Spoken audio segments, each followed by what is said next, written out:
I have Thomas. I now have your chat open, and I will probably get Ben's chat open shortly. But I have the tab muted, so.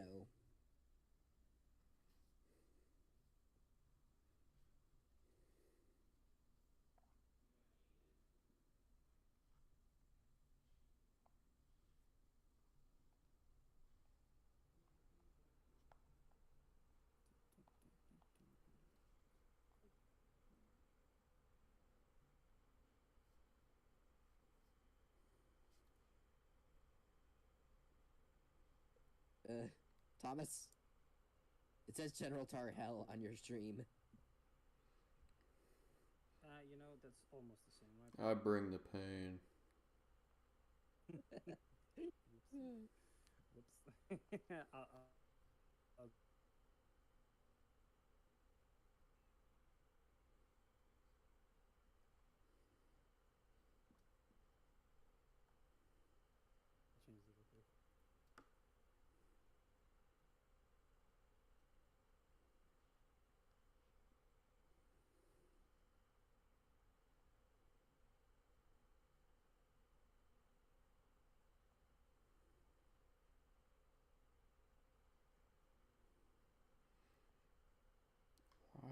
I can't see myself live yet.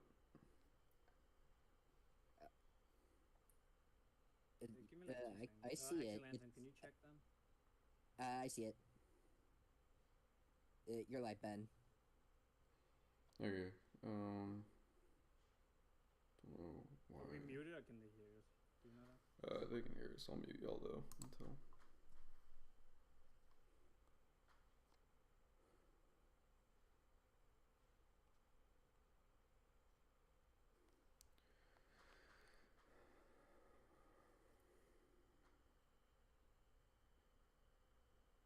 There we go.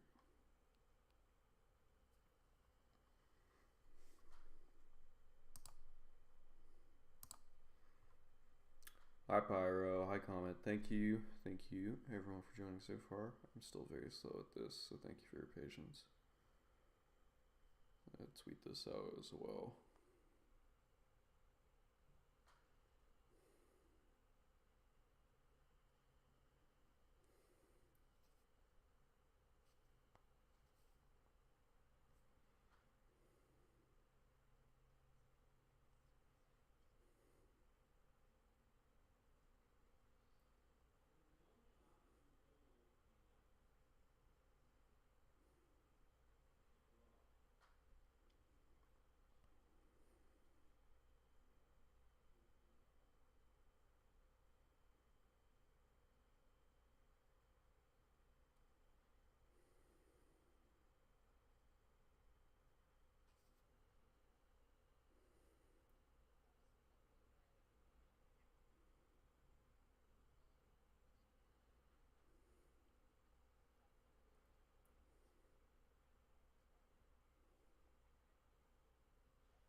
Yeah, I'm here. I'm good.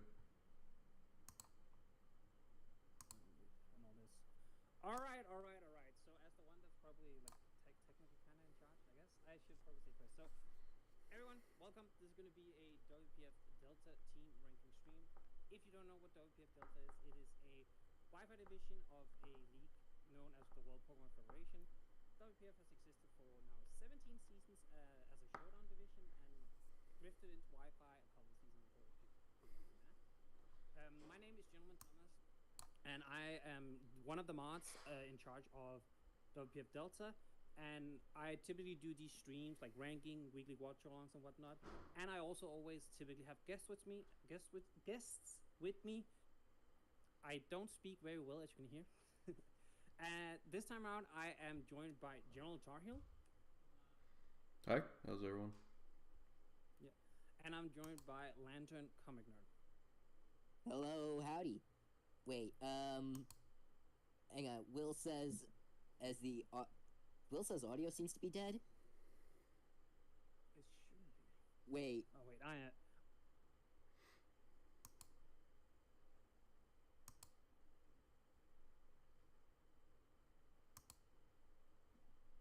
I am confused. Hi, Koza. Hi, ECW. I hope you all are doing well. Thank you for joining. We're still slowly getting started, but hopefully we'll be able to get their stream situated. Do they mean no stream audio, or do they mean no? This will be a few good hours of just talking about these drafts, what we think of them, their league, and how everything is rules-wise. So, got a lot of people we know in here Thomas, from Mudkip Division, or some in my front office. I cannot hear a thing you are saying right now. Sorry. It's because I have to balance like 5 different tasks. So this is going great. That's this fair. is starting well. There we go. You should be able to hear me now. Can you talk real quick, because I want to make sure they can hear you, and if they can hear you, they can hear Ben too. I'm talking for Thomas, so he understands how loud I am. Yep, Okay, indeed. you guys are not getting picked up in OB. Oh my god, I hate OBS sometimes. So why are you not getting picked up? It's the exact same audio I used for last season, and you're not getting picked up. Why? Dang. Yeah, no, I know you can't hear them. It's because OBS for some reason isn't picking them up. Can one of you talk again? I just changed something. All right, I'll do it. Oh my god, it's still not doing it. I hate OBS. All right, try again. Again. There we go. Now you should be able to hear them. It picked it up there. Cool beans. Right. Okay.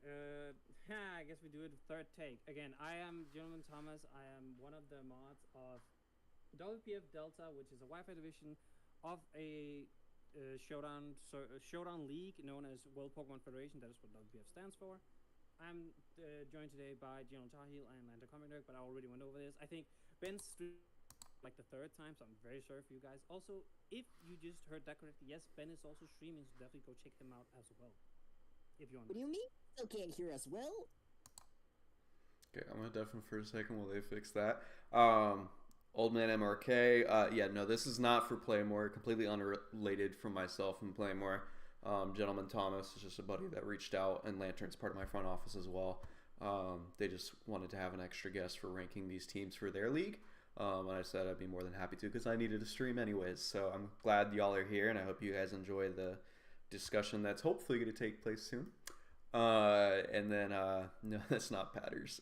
This Gentleman Thomas, different person across the pond. So hello Rice, how you doing? But yeah, we're just gonna go over all these teams, which I believe I have some of them on screen right now. Their specific Terra captains, everything of the sort there, and then just rank them however we deem fit between S, A, B, and C and D tier. I don't really feel like we need to have any other necessary tiers for that. I feel like it's good just to have these standard. Hopefully no one really goes into D, but we'll see. And then S, I try to limit to like 3 people, but I'm going to keep it between what we all agree on. It's not going to be just my opinion, so let me back to undeafen. Do or do not. There is no try. Came back with a Yoda quote. Yep. Ben, can your stream hear us? Like, it's 100% done on my end, right? I know it's on. They can. Yeah, they can't because someone thought you were Powders just because you were across the pond. I mean, Oh. I know you're Dang. Shots fired. Hey, I would love to be Pat as well.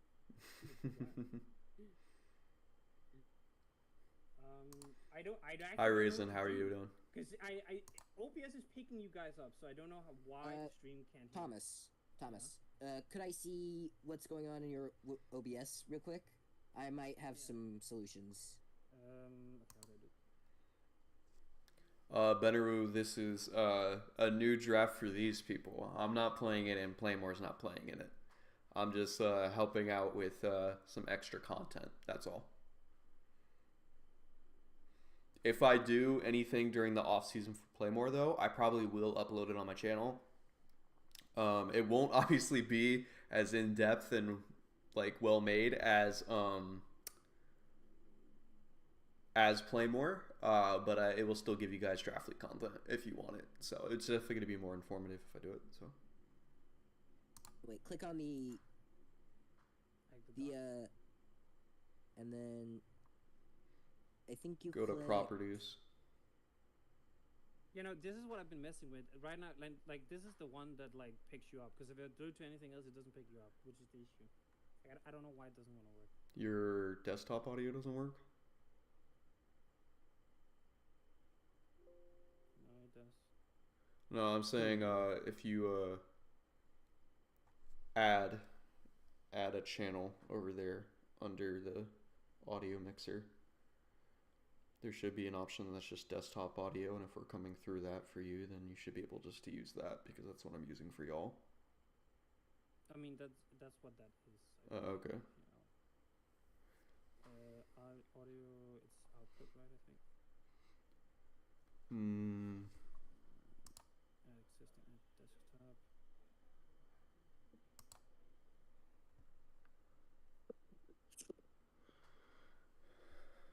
But like you guys see what I'm saying? Like you're getting picked up in OBS, so that's why I don't understand why they can't. Well, oh, do you have your mic muted on purpose right now? Yeah. Okay. For the stream, it's streaming for the stream right now. Yeah. So that's why I don't understand what to unhide all the. Try and talk. I want to see which one to picture. Right. Let's see.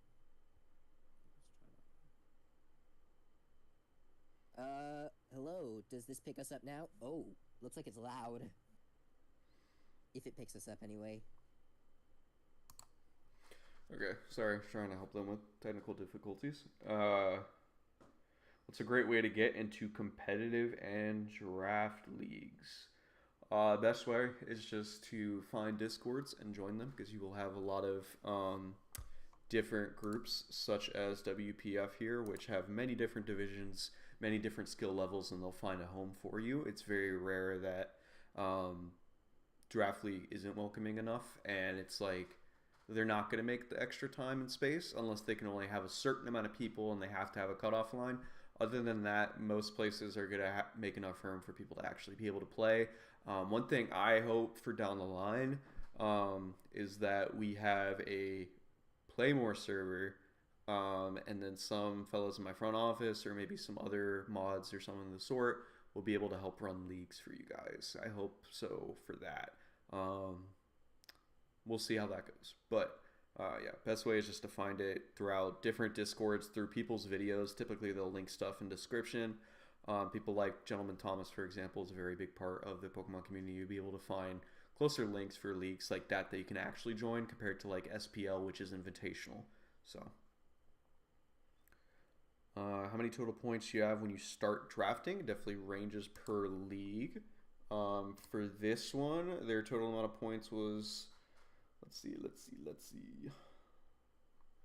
110 for 9 to 11 Pokemon. And their Terra for this one, they had a interesting and powerful Terra. So they do allow Terra for any Pokemon up to, I think, like 21 points or whatever they say is banned. They allow Terra for anything, but they will ban a select few like Regieleki, Darkrai, etc. and it's up to you how much you want to spend. You can have 2, and then it goes up to 30 as a cap, so you can do a 20 and a 10, 15 and a 15, whatever you choose. And it's Terra Preview. That meaning that they have access to every type with their Terra captains, except that you have to tell your opponent right before the battle what Terra type you brought. So it's no surprise in the middle of the battle of I prepped for 19. I think it's going to be these 5. I won't know until the actual turn. You at least know right before you start the battle, so you can be more predictive about the sets you're about to bring and let it affect your plays properly. I'm not big on this. We'll see how it goes for them. And I think allowing Terra for some of these Pokemon is insane. There are some really strong Terra captains on here, so we'll see how it goes for them. No, I will not be playing in this league, unfortunately. I might still find something showdown based for like my off season, but we'll see.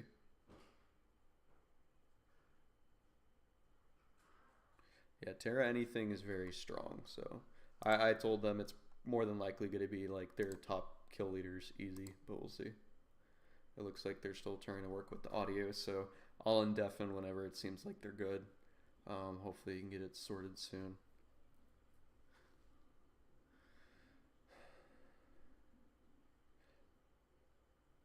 Yeah, Golden Go plus Tinglu is a really strong core. I've seen that before.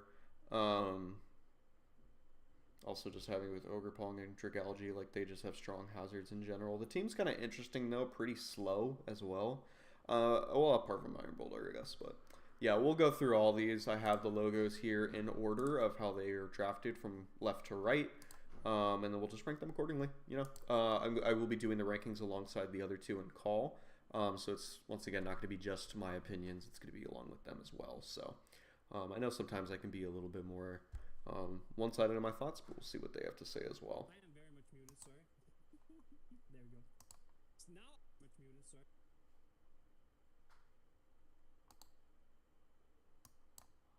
Okay. Sounds like they're probably good now. How we should rate without knowing the Terra. Well, I mean, you know the Terra. The Terra can be anything. So, like, that's just big. The Terra just depends on week-to-week matchup. So, if a Pokemon is really good with having any Terra given, that's amazing. A strong way to look at it is at, like, what Pokemon can really benefit from having any Terra Blast. Or if it's a Pokemon with really strong coverage, like Greninja, for example, that you can see there on the second team with Terra. One, it can abuse the power of Stellar, or it can make its stabs just that much stronger. And things along those lines. Some other pieces, Palmont, for example, Terra and Electric, it can spam Electroshock as much as it wants. Kilowatt Roll Terra is very strong. Free Terra with Zarude is extremely strong. I mean, Walking Wake with Terra, I think that goes without saying. Not only do you get really stronger stabs, but you can now have Fairy as an option. You can power up your Fire-type moves, which might already be in Sun, which is insane. Lando T is another one of those that's just as long as it's able to spam its moves, it can even be Stellar just for that additional boost. Espathra is crazy with Terra, allowing it to deal with those dark types a lot easier, and steel types as well that are trying to prevent it from sweeping with stored power. So we'll be able to talk about like all these pieces, but a big one is like Annihilate. Annihilate with any Terra is huge because you can really just be whatever defensive Terra you want to be for that specific week to help you boost those Rage Fists up as much as possible by eating as many hits. So let's see how they're doing. I'll hop back on deafened. And also hear Ben because they're going on the same track. So But Ben, he was also deafened till like I'm just here. now. Yeah. I'm here. So. I'm here. Sorry. yeah. All right. You want to hear how I fixed that shit? You want to hear it? No, we're good. We're good. We're good. We're good. Okay. Sorry. No, you're good. You need to talk about something, buddy. No, it's annoying the fix that it was. Okay. it really annoys me.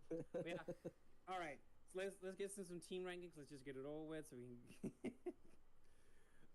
As you can see here, we're going to be basically going in order of the draft here. So we have Grum as the first team. We're going to talk a little bit about what we think is good with the team, what we think is less good with the team, and we're going to talk a bit about why maybe what he could improve or maybe what we would have done differently and whatnot. Just give like a little bit of our opinion and then try and come to a consensus of what we think is where we think Grum's team kind of falls in. You know, is it like an A tier, is it D tier? You know, you feel me? All right, guys. Who wanna start out to talk a little bit about Grum? He had first pick overall and picked up a Tornado Starion. So what are your thought process on this? That's a terrible pick for first overall. Whoa. I mean, that's meaner than what I was going to say.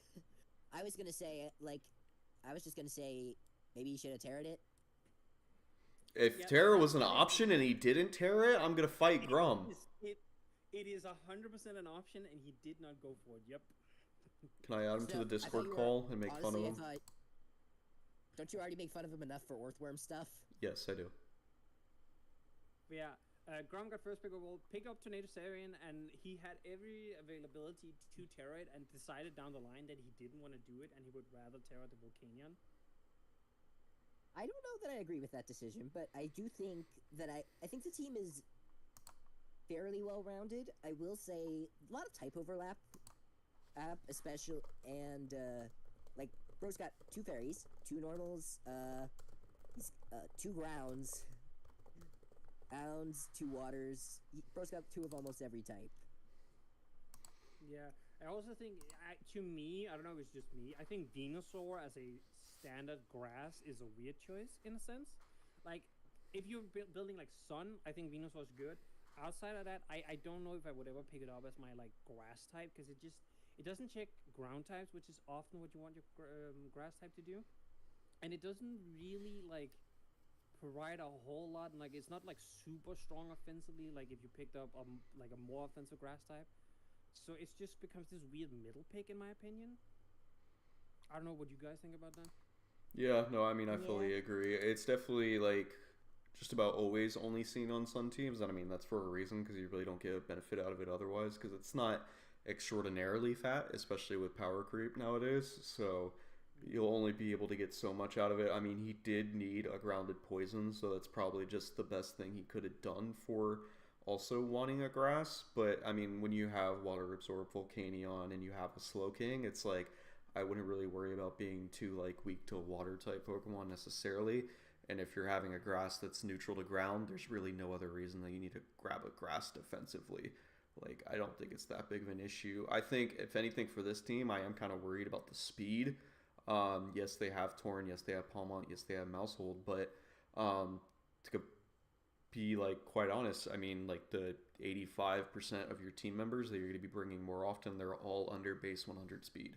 So, like, that puts a lot of pressure on Tornadus to be the fastest Pokemon every week, and you're not allowed to invest it as bulky as you want to, which is really how you need to make use of a first overall Tornadus with Regenerator. So land your Hurricanes, or else it's not worth it. I also want to point out, why the Darkspun? I don't know what sense it makes on this team, because, hear me out. So you've already got your Fairy from Tinkaton, right? And that gives you a lot of useful tools already. The only thing that Darkspun provides that Tinkaton kind of doesn't is like... Sorry, that Darkspun has that Tinkaton doesn't here is like Wish and Body Press, but you've already got Frigoraph for Wish, so like... What exactly is... And you already have plenty of Fire Resist too, you're not lacking in those. So like... I'm curious about that pick. I don't necessarily know if it's going to be a bad pick, but I'm just curious about it. You know, I kind of see where you're coming from. It's like I'm trying to look at the Darkspun and be like, what would it be? Is it a fighting resistant? Then I look at the first 2 picks and I'm like, okay, I don't know how much of a... And the Slowking. My bad, guys. Let me turn them up for you guys. Fighting resist. Okay. Is it a fire... I think maybe the fire immunity is like the best thing about it. I just don't want them too loud, Volcanion, so there can be situations where you tear out it, so. which means you're now very much relying on Slowking, and if it's like a good, strong physical fire type, it can potentially power through Slowking a little bit. So that could maybe be where Dashbun can come in, but I see what you're saying. I think it's a little redundant. Like, I don't see what role specifically it's gonna fit in here. But I know, Ben, you use Dashbun, so how do you see it? Like, do you think it fits the team? Not entirely, especially when Frigoraph really has that Wish Pass just available already. I personally would like to see you using the Darkspun, the extra point remaining, and the Venusaur, and rework your grounded poison and a grass type if you still really want one. I think that would be more important to do with your team. Additionally, you don't have a dark type which I feel like is a massive red flag, even with the Slow King and a Tinkaton, just to be able to deal with stored power shenanigans a little bit better. And also, you're kind of weak to Ghost, because, I mean, Mouseholt's just an offensive Pokemon. Well, no, you have Farigiraf, my apologies. Yeah, I was about to say Farigiraf does So help it's him really with just, the Psychic type spam, which, But- I mean, you have a Slowking and But you can and a also Tinkaton. you can also reverse it in the how many ghost types do you know that doesn't get dark coverage, right? For like Farigiraf. Yeah, so Counterpoint. How many ghost types really can fit the dark coverage, and how many of them really actually like running it, and how many times would they actually click the dark coverage over the ghost move? I mean, if you're facing specific, because like that's the beauty of draft, right? You know specifically what you're facing. If I'm facing specific Grumps, I'm running dark coverage, unlike my Gengar or like my whatever ghost. the only like real benefit definitely with Farigiraf, I would say, is that you can avoid substitute ghost sets because you're running Psychic Noise most of the time anyways. So things like Sub Gengar really can't be as beneficial for your opponent.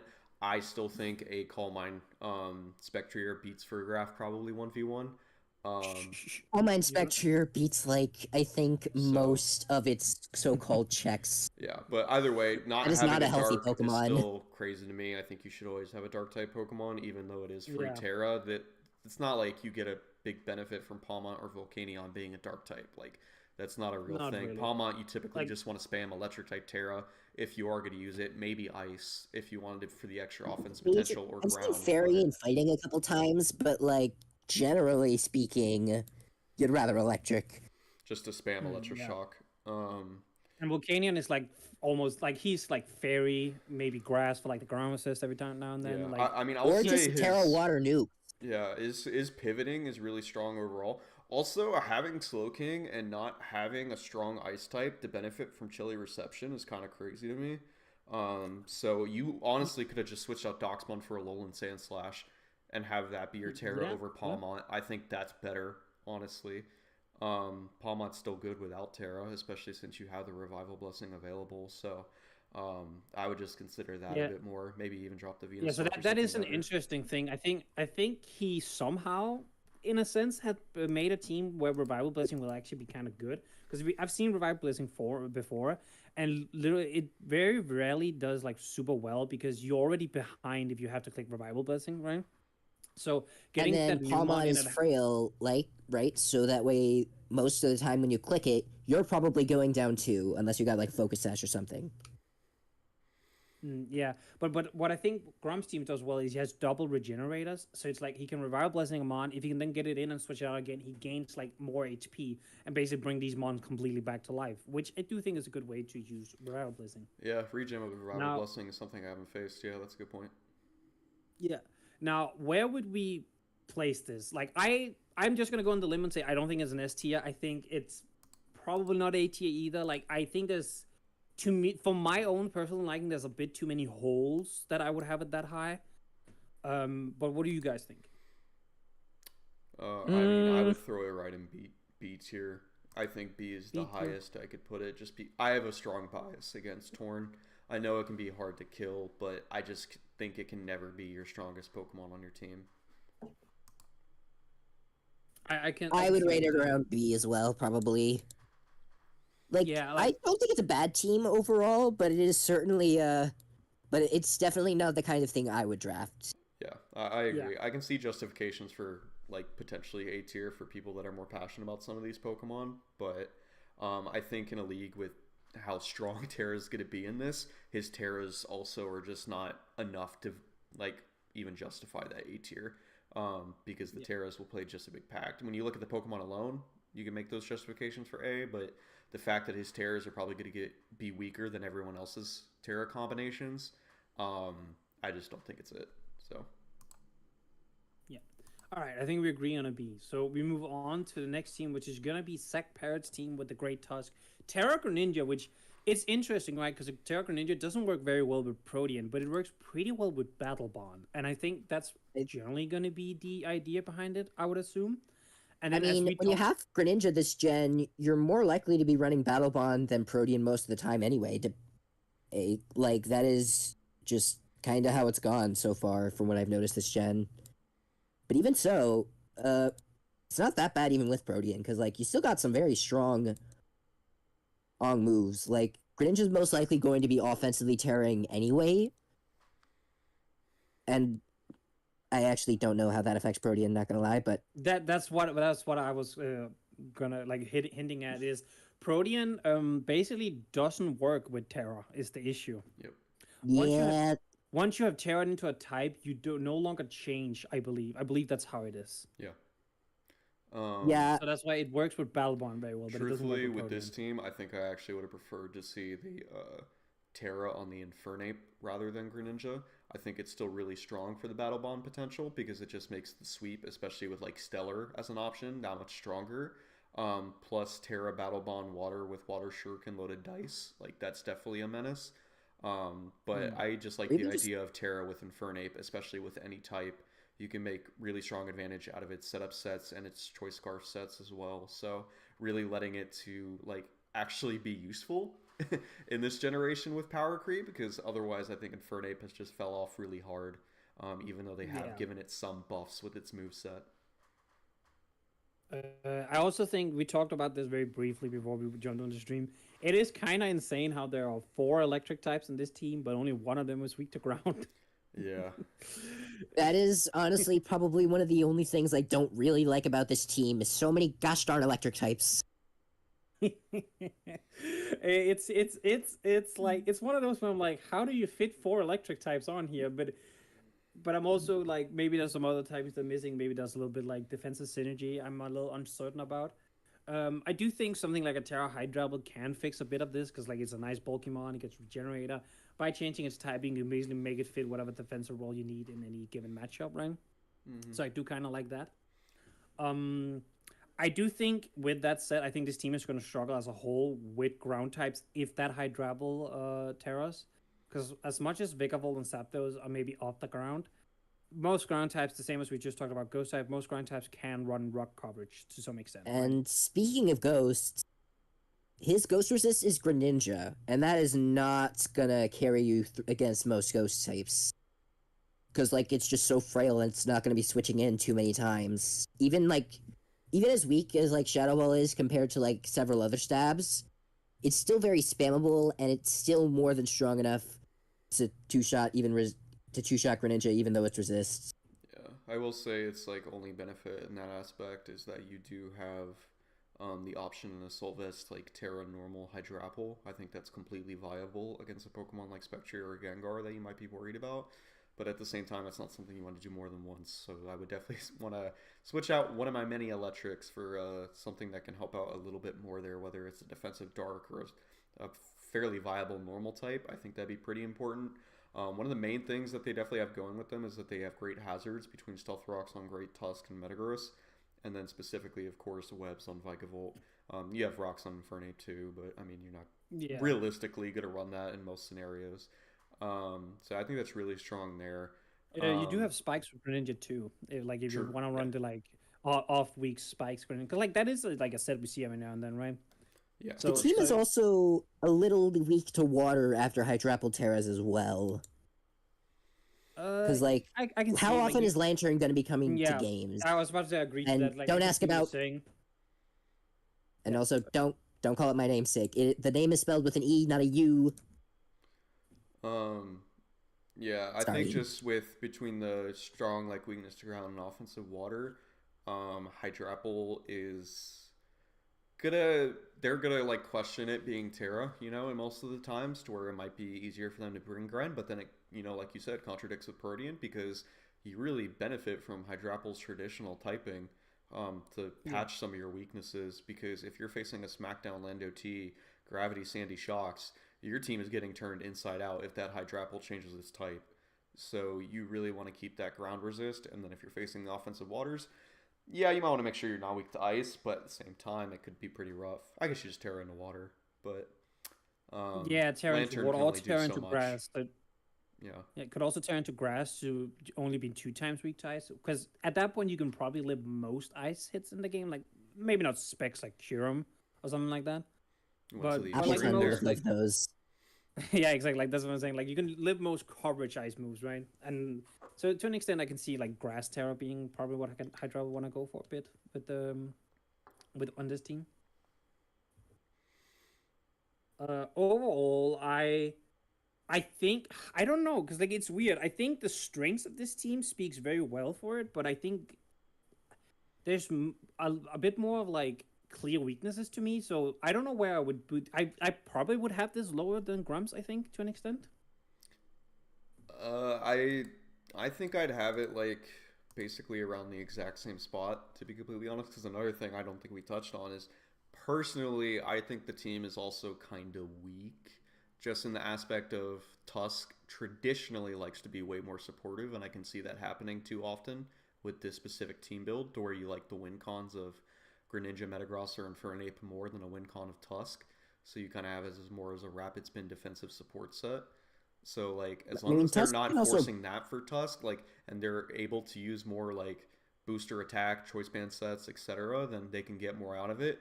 But I mean like Greninja, Zapdos, and Infernape, they can be pretty weak over time, especially when Zapdos is not able to land those hurricanes. Then you're just not getting the power you Yeah, really want out of it. So there's not something in my mind on this team that's like a very free button clicker, because you lose a lot of utility when that is Great Tusk's role.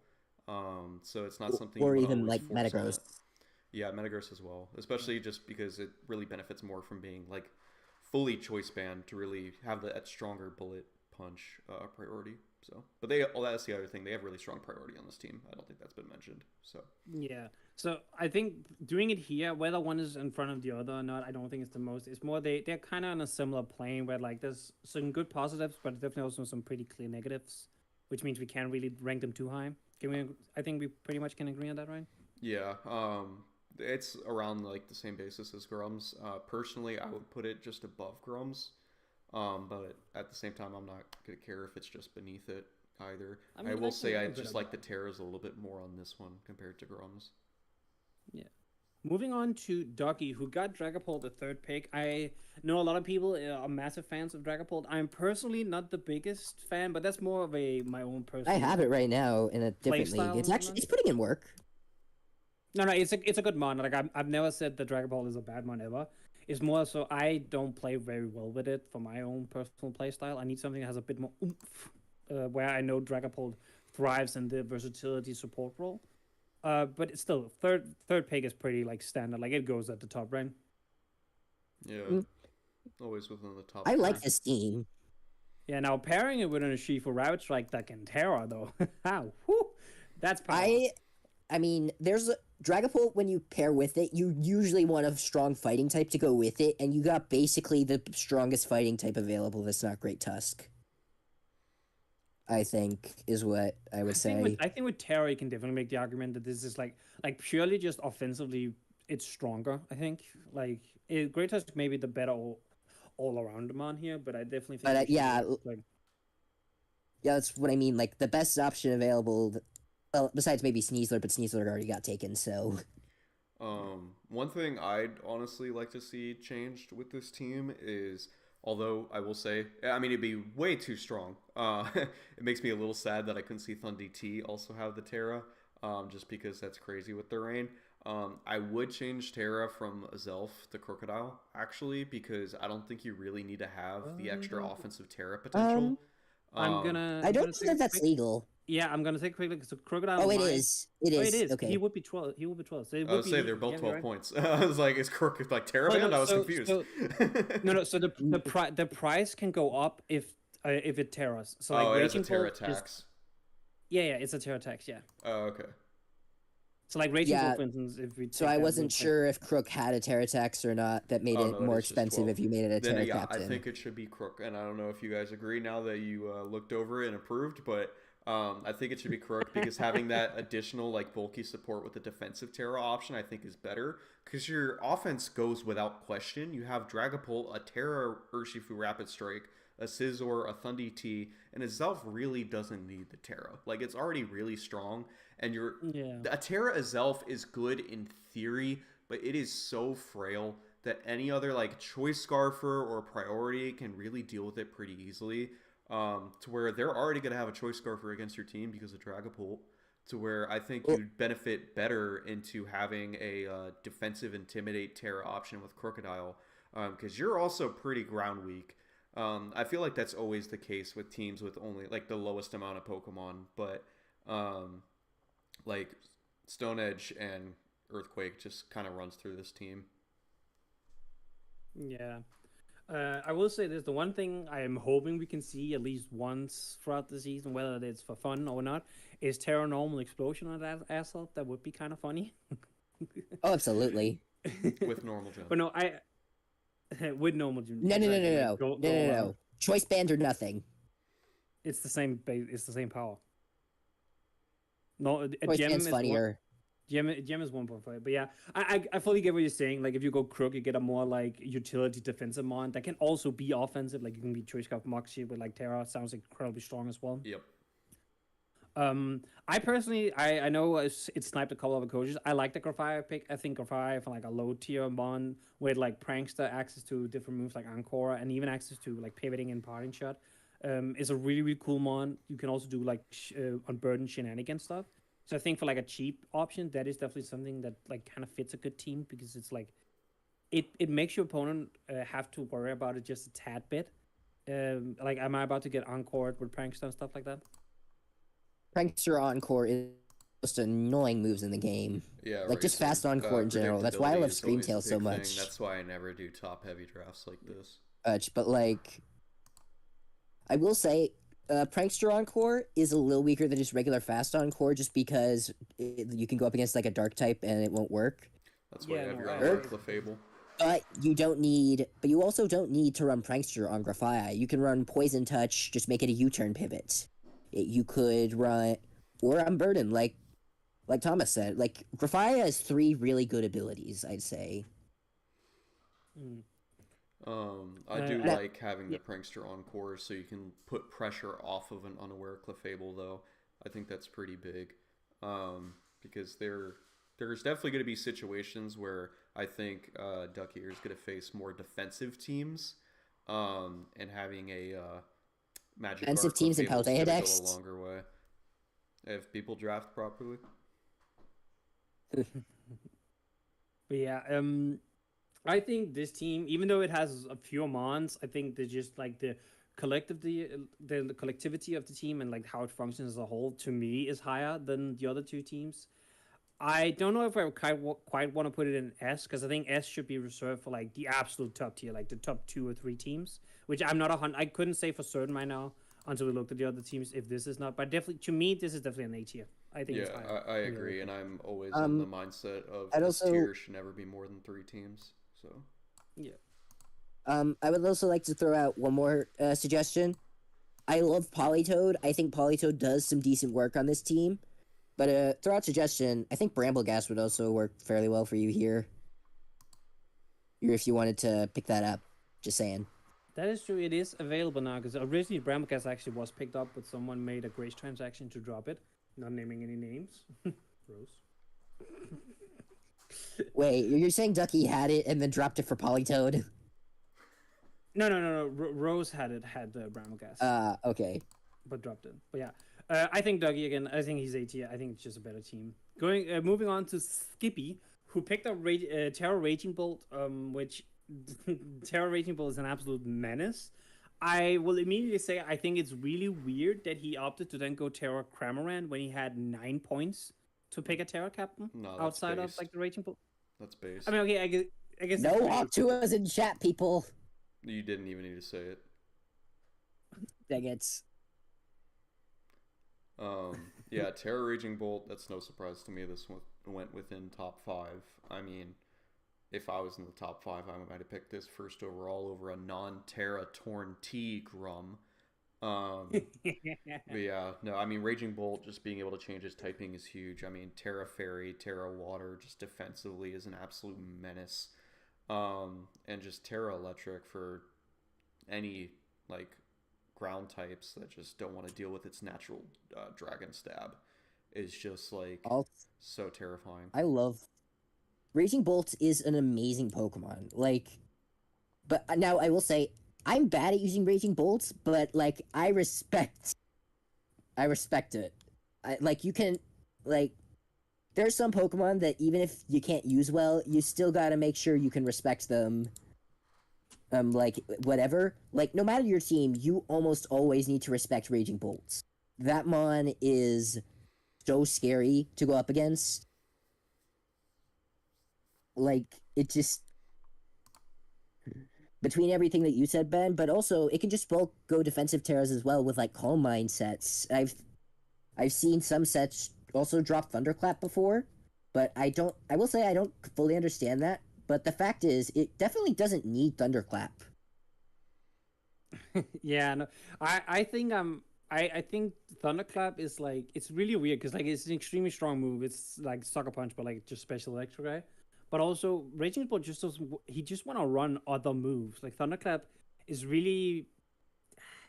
It's Or really Daggett. weird. Yeah, it's like kind of weird and difficult to try and fit on him. Like I just feel like you want to run like Thunderbolt, Dragon Pulse, and maybe Bull Switch if you're like a pivoting set, or like Calm Mind Rest as you talked about. So it becomes like really weird to fit. Also, just want to point out, we talked about it a little bit earlier. This team's hazard game is out of this world. Like, let's just be honest here, right? Like, you have Absolutely. Iron Treads is like second best spinner in the format, I'd say, maybe third, depending on how you rank Terapagos. But then you've also got Zarina and Colossal as an extra rapid spinner, and then you got Driftbloom Defogger, and then you've got Deoxys to lay down every hazard in the world. Plus Colossal can also do it as well as Treads can set up rocks too. Yeah. One thing I'd honestly like to see is just a drop on Ambipom and Driftblim, just for like a more solid 9-point Pokemon. I think Driftblim without Terra isn't really worth it too much at the end of the day, especially when you don't have an additional like unburdened benefit in terms of terrain on your team.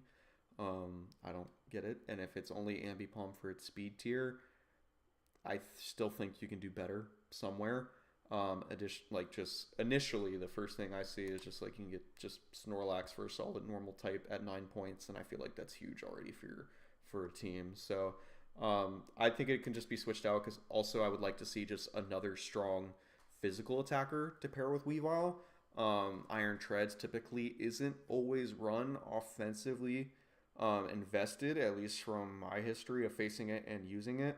And same with Grimmsnarl, to where they like more than often, unfortunately, are thrown in a support role. And Serena's stupid, so like you want to have, I think, just another strong physical mon on this team, and I don't think Ambipom is enough to justify it. So just something to really help Weavile a little bit more for breaking, because otherwise you're going to be facing a lot of Assault Vest already between Raging Bolt and Keldeo.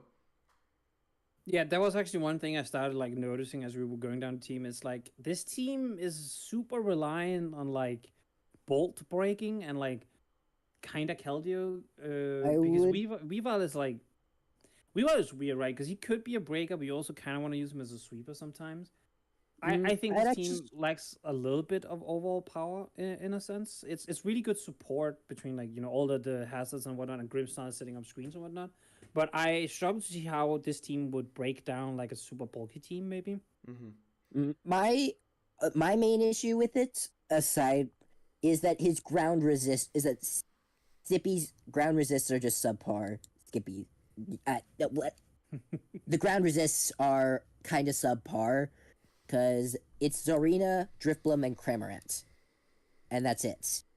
I mean, so this is where I am looking at this and I'm going, I don't think it's that bad because you also have a Deoxys defense, which is arguably just a resist on anything that's not super effective. If you can just if you build Deoxys defense in a way where he doesn't get taken advantage of, he automatically becomes a good defensive wall into a lot of things, which kind of patches up a little bit of like your defensive mishaps here and there. Plus, Terra Raging Bolt, like you can just Terra to grass if you need to, and he'll become like the resist. I don't think it's that bad. I see what you're going for, but I think you can like kind of play around it. Yeah, I think just to touch on one thing with the Deoxys defense blanket checking, because that always applies with DoD and like Porygon 2 and things along those sorts. I feel like that does apply to nearly every type except ground, just because like a locked in like choice ban stab earthquake, like just a consistent base 100 move that does not miss unless it's an immunity, is like, I think that's just massive. Like, I think DOD can easily be 2-shot even after a hazard if it's Fizz Def, depending on the Pokemon, if they have a solid attack stat, obviously. So I feel like Ground's the exception to that, but otherwise I agree that just DOD on this team is very nice, especially with negative priority teleports to get Weavile in for free. In general, their pivoting is very, very solid on this team. But also now the more I look at it, not only is it obvious that, I mean, I was joking before about Terra Cramorant just being based, but having Colossal in this generation and it not being a Terra captain, I just feel like is stupid. Like making use of its flame body capabilities on a non-crappy defensive type is huge, because then you also keep your rapid spinner around for longer that is not weak to stealth rocks, so you're not forced to run heavy duty boots all the time. I feel like is very big for a team as well. And also, I mean, they just don't. Never mind, they do it. Never mind. I was about to say something stupid, but I agree with the fact where like a bulky kind of like variant or anything that's like good at stopping setup, specifically just Encore is really strong into this team. Not only because it can limit the setup or like force like Weavile stuck into Ice Shard after a previous Pokemon or something like that. The main thing is obviously keeping Raging Bolt stuck into oh my goodness, Thunderclap. And then any other necessary priority like that. So I think the team can really be punished in that aspect. But other than that, like their speed is very solid, and they have really good pivoting, they're really good hazards with amazing control. So it's honestly too much hazard removal now that I'm looking at it. But yeah, I think the power is where they might need a little bit more to where they can reliably click more buttons, because I agree we're at the moment right now it's looked like they're relying on more setup week after week than actually just relying on their bulk and pivoting and power. And I'll say this, I've said it many times, I'll always stand by this. Keldeo is a fraud. I don't care. He's a fraud. I don't rate. Never mind. I was about to say, is Zim Zom get kill leader with it last season, but then I realized, wait, it's Zom. Yeah, but no, I think Keldeo is just like, I don't think he has it really anymore. Like, I've definitely seen people do well with it, but it also makes me think that he's not really an aspect of that offensive power, but that's just my own personal preference, right? Yeah. So this is weird, right? I guess I would probably have this in A2 because I think it's a little bit better than Grom and what's it called, Zach's team. Yeah. But I think it's definitely worse than Doggy's team. Like, no, I agree on both of those statements. I mean, just for the fact with Terra Bolt alone makes a team A tier, in my opinion. Like, you have to draft pretty darn bad to mess up after Terra Raging Bolt. So if I draft Terra Bolt and then 8 Shedinjas, I'm cool. Yeah, considering you would Shedinja's not in the generation. Get outplayed. Okay, but yeah, so you would agree to this? Like, it's A tier, but it's below Doggies, kind of. Yeah. Yeah, I think. Yeah. Now, next up, we have Cass's team, which holy sun. So this is a sun on like.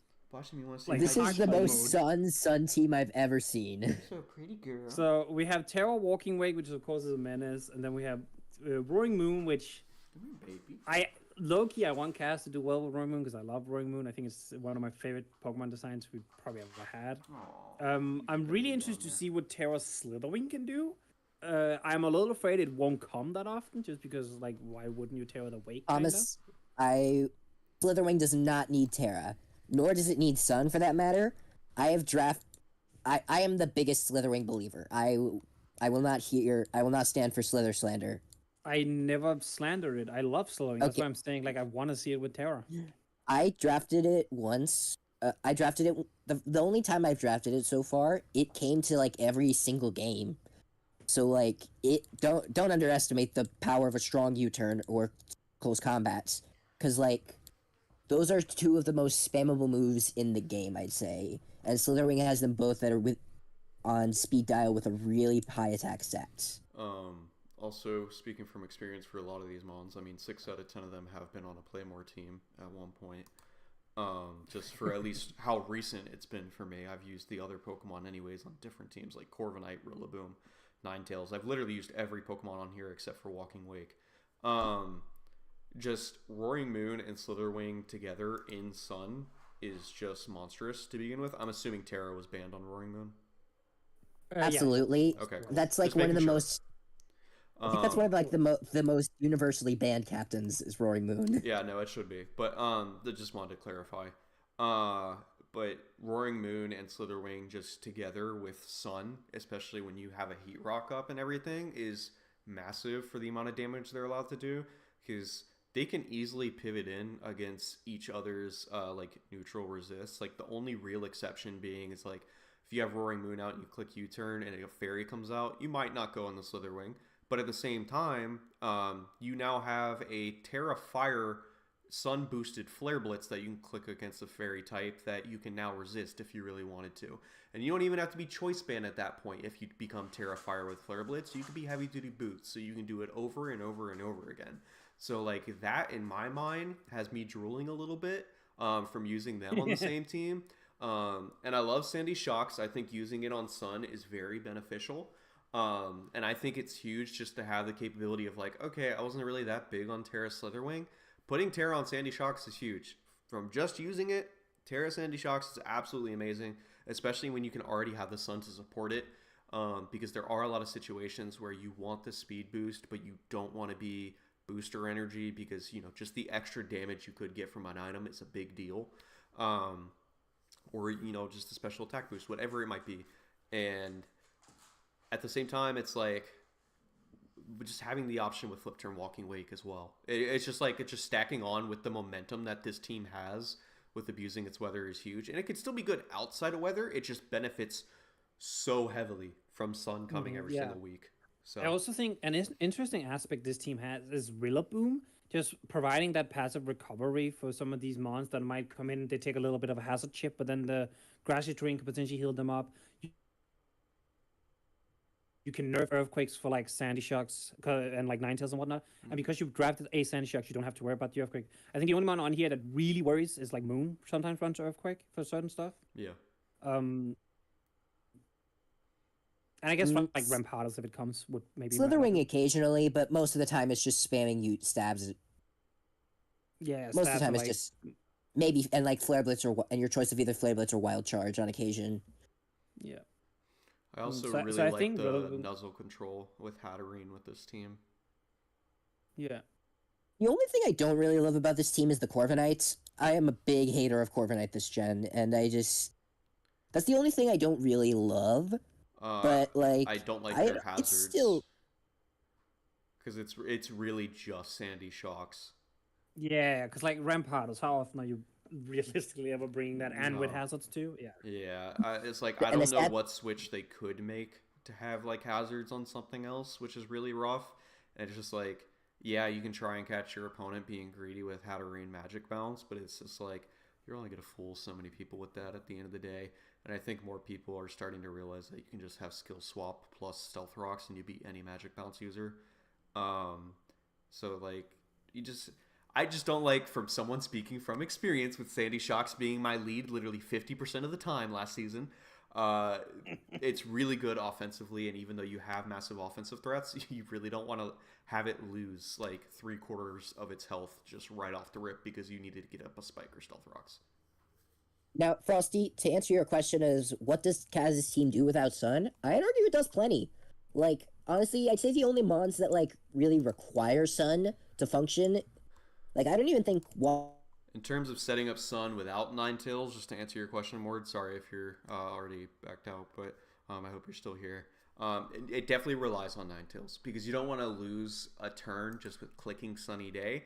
However, all of those Pokemon do learn Sunny Day for the most part. Some of them might not, but most Protomons do learn Sunny Day to set up themselves. I know Sandy Shocks, for instance, is one of them. Even Corviknight learned Sunny Day for some reason, I'm pretty sure. So there are other ways of setting it up.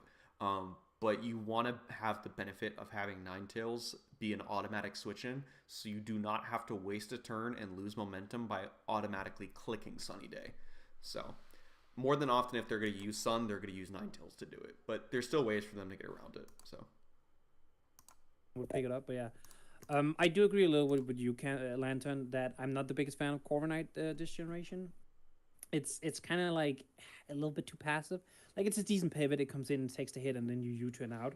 But But it's also, it's do you really want to spend 12 points on a mon that just does that? You know? yeah, when there's a lot of, and he also has like Tentacruel already for like the good, and then Tentacruel, Slitherwing, and then Roaring Moon and Sandy Shocks for like all the and Walking Wake for like all the momentum in the world. Like I think Corviknight here, all it's really doing is just being like a steel type and a flying immune. But honestly, sorry, not flying immune, ground immune. But honestly, I don't know how much the ground immune is as required here. Just because you've already got Slitherwing and then Rillaboom and all of them, and they do really, I'd say, pretty good jobs of all that.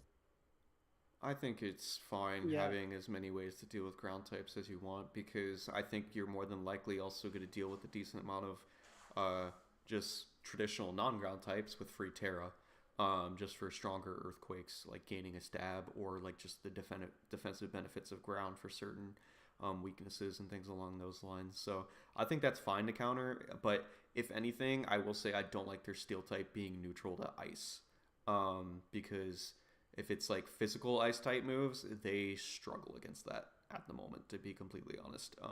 Because Ninetales is not physically defensively bulky, neither is Tentacruel, and then all of like their main mons are weak or neutral to ice in big aspects. Like, I hate to see the day they face Iron Bundle on the next team, because that is terrifying for them. Whether they weaken those water type moves or not, that is a unfortunate matchup, to say the least.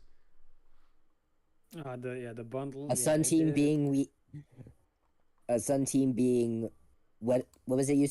I lost my train of thought. It's weak to free. It's incredibly weak to freeze dry. Honestly, it's just like ice in general. Ice in general, because Corviknight is called neutral.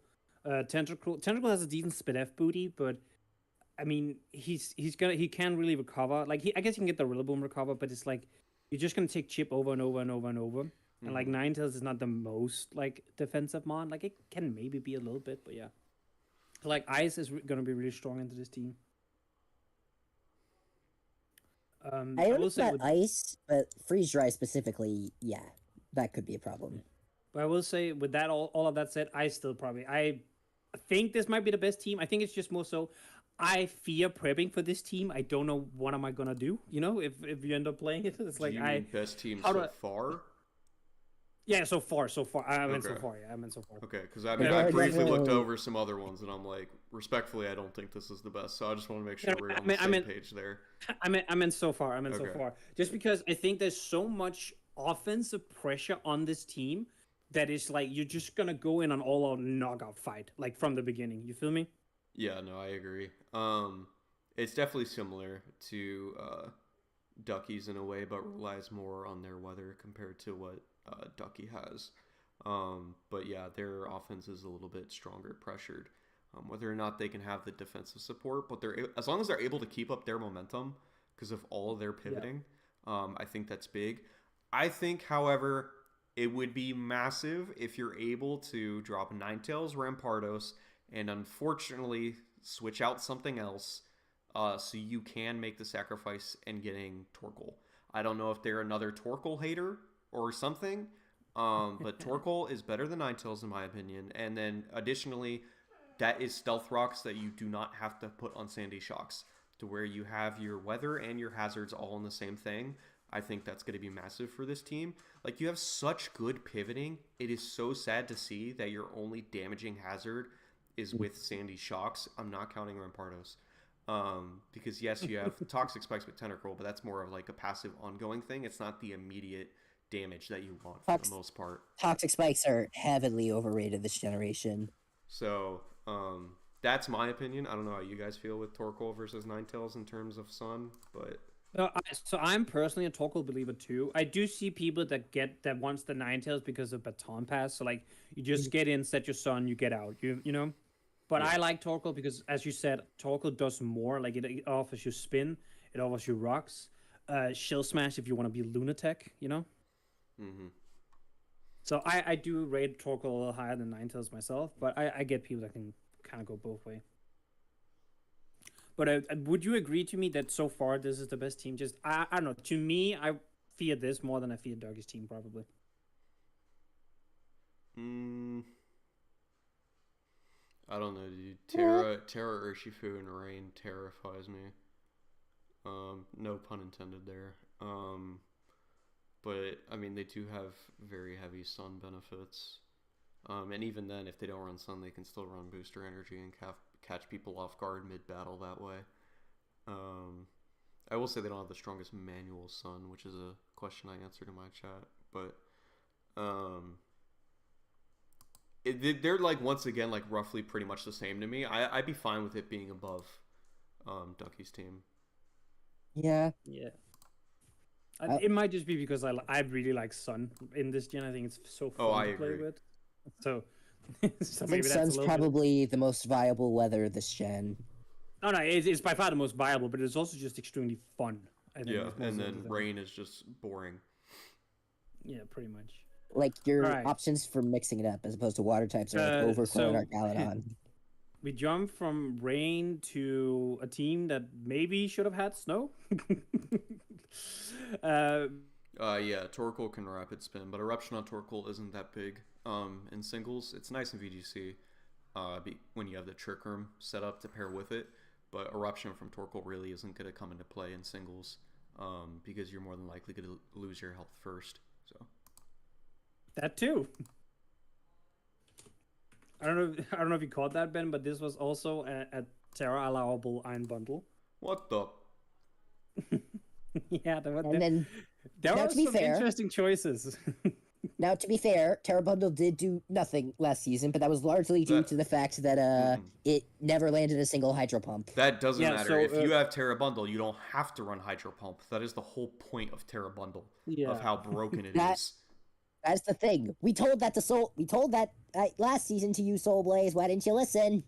Yeah, so I can at least respect Terra Thundurus. If they did it with any of the other Pokemon, like Jirachi or Sneasler, I would have been more upset. But Thundurus is definitely something that benefits very heavily with Terra. Like Terra flying special offensive Thundurus is massive. So I can still respect it, but they should have done Bundle. I don't like Thundurus personally. Like I've used it like twice now. Thundurus is kind of awkward to use at times, is what I've learned. I think once you have Terra Thundurus, I think it becomes more simplistic. Instead of trying to run a bunch of shenanigan stuff, just hit stuff, just nuke, hit. She has 125 special attack, has really good speed, access to easy setup in Nash Blood, or even physical with bulk up. And so I think just going offensive Thundurus for the most part, if you want to Terra him, can be a really good way to use him. Or you can. I would also like to point out, this guy has 6 points left. Yep, I don't know why. He this is the team he has 6 used points. I really like Indeedee with both Hoopa and Sneasler, though. I am a fan of that. But Psychic Terrain with a Prankster Thundurus is also kind of funny. Yeah, Thundurus is kind of weird on this team, I'm not going to lie. I think Thundurus is good on any team. So I think, as I said, I think it just means that you have to go more offensive Thundurus. I do think there's like... I am not the biggest fan of Dondozo plus Forges, just because to me they're a little bit too passive, but they do provide very strong defensive core in this team kind of together. Like you switch into Forges if you wish, then you go into Dondozo, doesn't die. You have support defensive in Appleton, which kind of just can go either way. As long as it's not an ice type, he should be able to lip any hits. So there's a really strong like defensive core in this team, and I mean the offense speaks for itself. I think between Bundle, Sneasler, and Terra Thundi, there's a lot of strings you can play on here. Honestly, I think I would have liked to see like a Vaporeon or something over Dondozo, or like on my Lodic, just because like bulky waters this gen, in my opinion, are really great if they get like pivoting with like flip turn, you know, like they can be your slow pivot and you can go into other mons that way with that Pokemon. And Dondozo's kind of just sits there, whereas there is actual value from the pivoting of of like Vaporeon and Wish, as opposed to Dondozo, who is just kind of sits there, curses, and then occasionally rests. So my biggest takeaway from this team is I do think with Iron Bundle you'd need to have a better form of removal. I do think you need removal with Bundle, and I don't think that's Cryogonal, even with Terra. Especially when, to a surprise actually, Hoopa U doesn't have any more points when you want to make it Terra. So switch Cryogonal to Hoopa. Terra Hoopa is a monster. And I think if you're able to rearrange points, I think this is even cooler and way better for your team. Drop Typhlosion and Appleton. Sorry, Bubs. And pick up Terra Armarouge for 10 points. You have Terra Armarouge in Psychic Terrain. Like, that's full on terrifying. Like, why would you not want to do that? Yeah, so there's a lot of like really cool stuff still allowed on the board. So I definitely think we can see a bunch of like drops at one point to pick up for like different teams, and like you can vary your team and whatnot. But I definitely agree with what you're saying. Like I think there's a little too much like filler, if that makes sense, on this team. Yeah, like a little too much to just kind of like there. The last 4 just feel so out of place with this team. And plus, you have 6 extra points too, like that aren't even used. Like you can allocate them to upgrade or some of your other mons that could potentially be more useful and come to more games and such. Oh, and Cryogonal costs an additional point. So if you just remove Terra on Cryogonal, then you don't even have to drop another Pokemon. You can just remove Terra on Cryogonal, drop Typhlosion, and pick up Terra Armarouge. Then you don't even need to like get rid of Appleton. You still have a Ground Resist, which is still big. Like, I know Terra Cryogonal is decent in like certain matchups because it is special defensively bulky and it can be tough to kill, and it's nice to be able to change your type as a rapid spinner, but it's just like having that big of an offensive impact in Armarouge and sweeping capabilities just right there. Like, there's a lot more capabilities with this team that he's just not like capitalizing on for the current moment, I feel like. Side note, he could also do Terra Bundle and Terra Armarouge on the same team. Like, he could do that because it's, No, didn't you say Armarouge was 10 points? Yeah, it is, and and Terra Bundle is only 20. Oh, it's 20. I thought it was 21. Never mind. Yeah, then you can. Yeah, you could do both. Yeah, that's crazy. That should be done, like, yesterday. But, honestly, looking at this, I probably actually have this team at the bottom of the teams we've seen so far, just because there's too much... I don't know. That's hating. That's hating. Okay. Wait, it's not that bad. No, I'm not saying. Well, I said bottom of the teams we've seen. We only have B tier. I'm not saying it's a C tier team necessarily, but to me, it's just there's too much fluff. Like I think there's too much just like mons. I don't know what they're supposed to do. I don't know why they're here, kinda. And to me, that just doesn't like that makes the team just feels like not as worth it. But I mean, I'm very interested to see where would you guys then rank the team, like the bottom one trails here.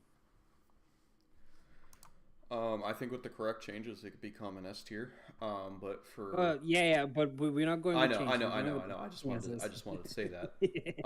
As of right now, I think it's either like the top of B or bottom A. So like, I disagree with you saying that it's the worst one so far. Maybe not. I'd agree with. I don't know. Let me look at it more. So what were the other ones? The first 2. I'd say it's probably a little.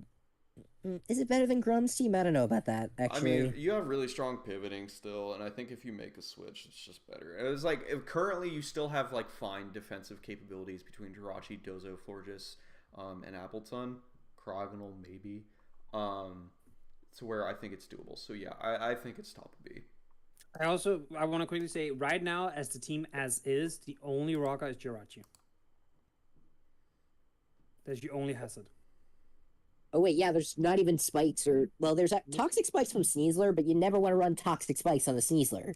That should be like choice band breaking kind of thing, or unburden sweeping. But like, yeah, I see what you mean. Yeah. So it's like you really struggle a little bit with like chipping down over the game. Like you have hard hitters, so you can do it through that. Like a Bandit or Specs Hooper is gonna nuke anything pretty much. You know what? I'm fine with agreeing with you. that it's at the bottom until they change things. Stealth Rock is definitely a big piece because if their offense in Iron Bundle and Yeah, Sneasler actually, that have the pivoting I didn't notice capabilities, the then lack of stealth rocks. Yeah, if they can't benefit from the continuous chip to make sure that they OHKO anything in front of them, then I agree with you. But as soon as they change Terra captains and they rework some of this team, it can instantly go up way higher because I mean it's available options on the board. So Yeah. All right. We move on to Will's team. So we said this about him. Oops. Move on to Will's team, the San Antonio Spurs, who picked up Terra Sarud. And for people that don't know, Terra Sarud has been making grounds lately. It is very fastly becoming one of the most decided Terra. I picked it up recently in a league, immediately 6-0'd. Like, that thing is just... it's busted. I mean, their first three is just so insane in setup capabilities. It's like bulky setup capabilities. And then it Terapagos can be really is tough to stop them. It's a really good spinner, and it's also a nice get out of jail free card, is how I like to look at Terapagos. I can see what you're saying, yeah. Like, if you just smack boots on that thing, it will tank any one hit, no matter what. Like, it cannot be killed from full, pretty much. I mean, final gambit, I guess, but... I'm also a big believer in Specs Terapagos. Mm-hmm. Like, I think that's a very solid... If your opponent's steel type isn't that strong and they don't have a ghost type, then specs like Terra Starstorm will just shred through something. It is such a strong move. The physically defensive steel types like Earthworm, Skarmory, etc. get 2-hit KO'd by Terra Starstorm with Specs. Yeah. So, like... just to answer the fellow in my chat, because it is definitely important to notice, Terra with Terapagos is banned because of its additional form. So that's just to make that clear. You can't Terra it for that reason. You also like you cannot Terra the Gouging Fire. That was also banned because it's a little too strong. It's Gouging Fire. Someone went 8-1 with that thing. Like, well, their overall record was like 8-1, and they had Terra Gouging Fire was a big reason for it. Yeah. I will say I hate the bottom half of this team.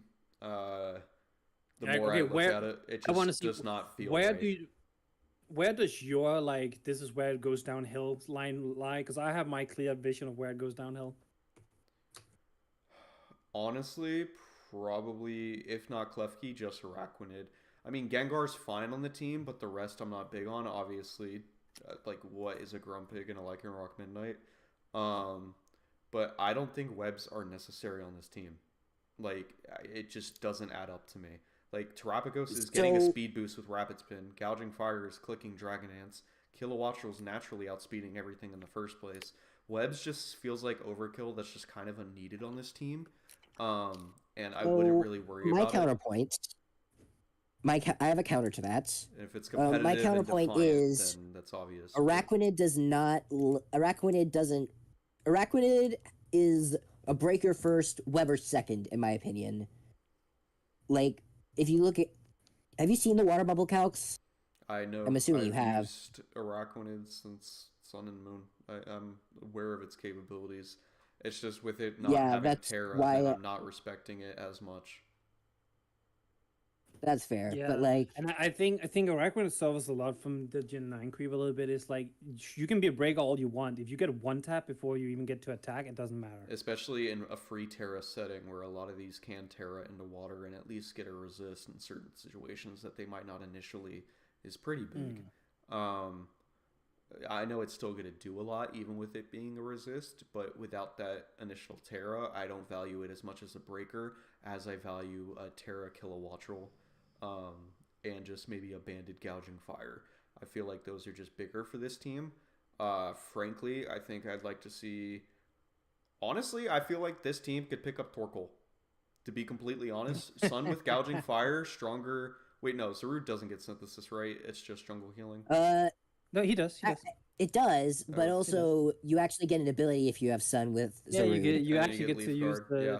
But the other main thing is Kilowattrel does have the ability to use something with Weather Ball, which I think is always big, and not enough people try and pair with Kilowattrel, which they should do more, so that way they're just not walled by any like decently bulky electric type. I think that would be big. Plus, then you also ease the amount of rapid spin on Terrapagos. You get a better Stealth Rock setter.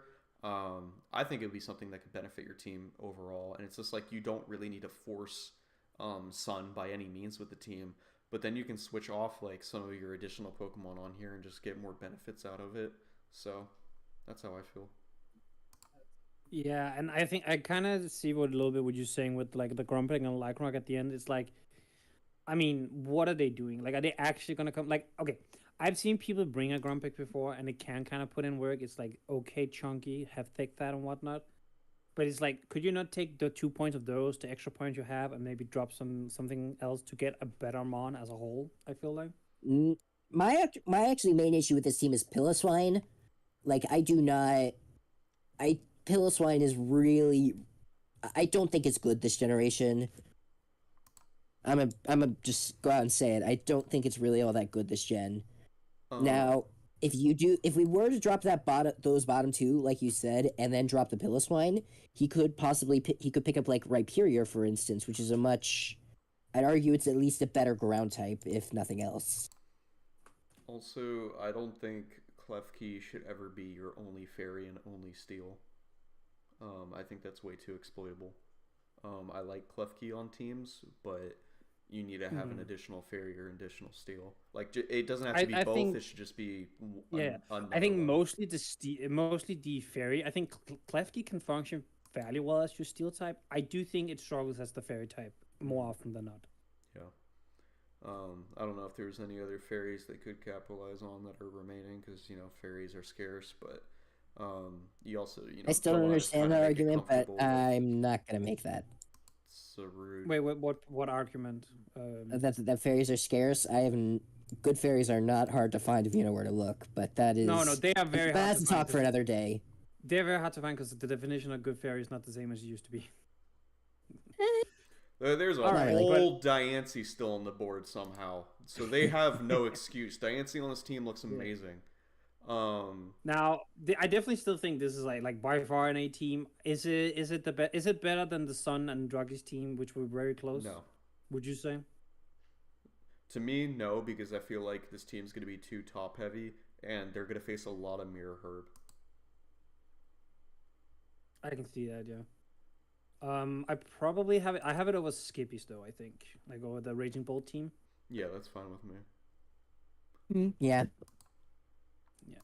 All right, we move on to Ty, coach of the Virginia Pressure, who picked up Urshifu single strike with Terra. Yes, we are allowed to see both the Urshifus to Terra. We're out here for blood. Blood moon, one might say. All right, what do you guys think of this team? So I'm gonna start off. I love that Hisui and Gudra is not the only steel type. I feel like that because like Hisui and Gudra's great. As a steel type that doesn't resist fairy though, it can kind of struggle being the sole steel type. So I'm glad that he picked up Fortress to go with it. I want to quickly say I fully disagree with that. I think Hisui and Gudra is more than enough for fairy types, because that's not in a resist. It's more of like. It is so goddamn chunky and bulky. There's no fairy type besides maybe Enamorus, and even then Enamorus still struggles. That kills it. Like this just. This team does look like it might lack a little bit of offense, because like offense and like breakers, because it's like Urshifu single strike, Blood Moon, Gyarados, and that's kind of it. Everything else is kind of just. A lot more on the bulky side than offensive sides. Maybe it's a Titan, but I don't know. But I don't know too much about. I don't really know too much about Titan this gen. I'm fully honest. But I do think it struggles with offense a little bit. I think you need to switch that Terra Gyarados to Terra Titan right now. Gyarados is going to be more underwhelming than you think. And you want Terra Titan. You just trust me, you want it. It will make your life so much easier with Galarian Slowking. Like, you can just set up and win. Like, very plain and simple. You can even be very cautious and, like, just not set up immediately and scout for those Mirror Herbs, because that's really the only way you're going to get countered, man. As the Titan is hard to take out, especially when you end up getting a +6 ice shard, and it's just like that is just super rough for any team. I personally would change Terratus to Titan, and I would drop Gyarados for a faster Pokemon because this team is very slow. I mean, yeah, its fastest Pokemon is Screamtail, and then it goes to like Urshifu, which is not, and that's like he only has one Pokemon above like the base 100 mark, and there's a lot of other Pokemon that are faster than that. Like this team really it's going to be outsped more often than not, and that basically going to force either Screamtail or Slowking to run like Thunder Wave or something every week. But like, because like, if you're not outspeeding things, you need to be able to at least take the hits. Which, to be fair, I think this team can take the hits if it needs to. But I still think speed is just so important that you really want something else. Yeah, I see what's being said here, because it's like right now the opponent doesn't have to respect the most speed. Like you have to respect Screamtail to an extent, but at the same time, Screamtail is not that offensive. So if you're not running a fast mon that is like afraid of getting like Thunder Wave, Encore, or anything, you might actually not have to respect Screamtail that much, because like it doesn't necessarily revenge you. I think if, as Ben said, if you change the Terra to Titan, you also get a very clear like way to win the games. Is like you have your Shifu that comes in and break, and then you have your Titan that comes in and cleans, and that's pretty much what you do. And then like you gotta bait some mirrors here and there, and like figure out like how to position you as a Titan. But I think you just get like such a clear way of winning the game, basically. I also think that I love Screamtail. I think it fits better on teams with a lot more offense and damage than it does on teams that are a lot more bulky, I'd say. Just because that are like a lot less offensive, like this team. Like, honestly, I don't think Screamtail is the best fit in terms of fairy for this team, just because it kind of lacks in damage output a little bit, I'd say. Beyond Shifu and Blood Moon. And everything else is going to be kind of doing middling damage, and Screamtail is going to be doing almost none. Like, generally, Screamtail wants to be on teams where there's a lot more fast offense in general, because then its lower offenses don't make as much of a big deal. Yeah. That's kind of right. I think I will say the hazard game of this team is also extremely reliant on like Fortress and I guess Rock's Screamtail, but it's like if you have to force Rocks on your Screamtail, that means you can run less like annoying move like Encore and Thunderwave, or like potentially set upset somewhat. Less annoying. You're calling Encore less annoying? No. That's what I'm saying. Is if you have to run Rocks on it, you can run less moves that are annoying. That's what I mean. Okay, gotcha.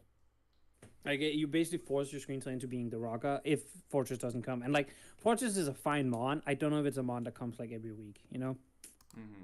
I mean, one thing that I initially like just like scrolling around is, well, I guess it would still, if you want to stick with slow and bulky and get a good hazard, if you switch to Sith Titan, then you can then drop Gyarados for like Rhyperior. I think that could be big. But if you wanted to capitalize on like a more speed aspect.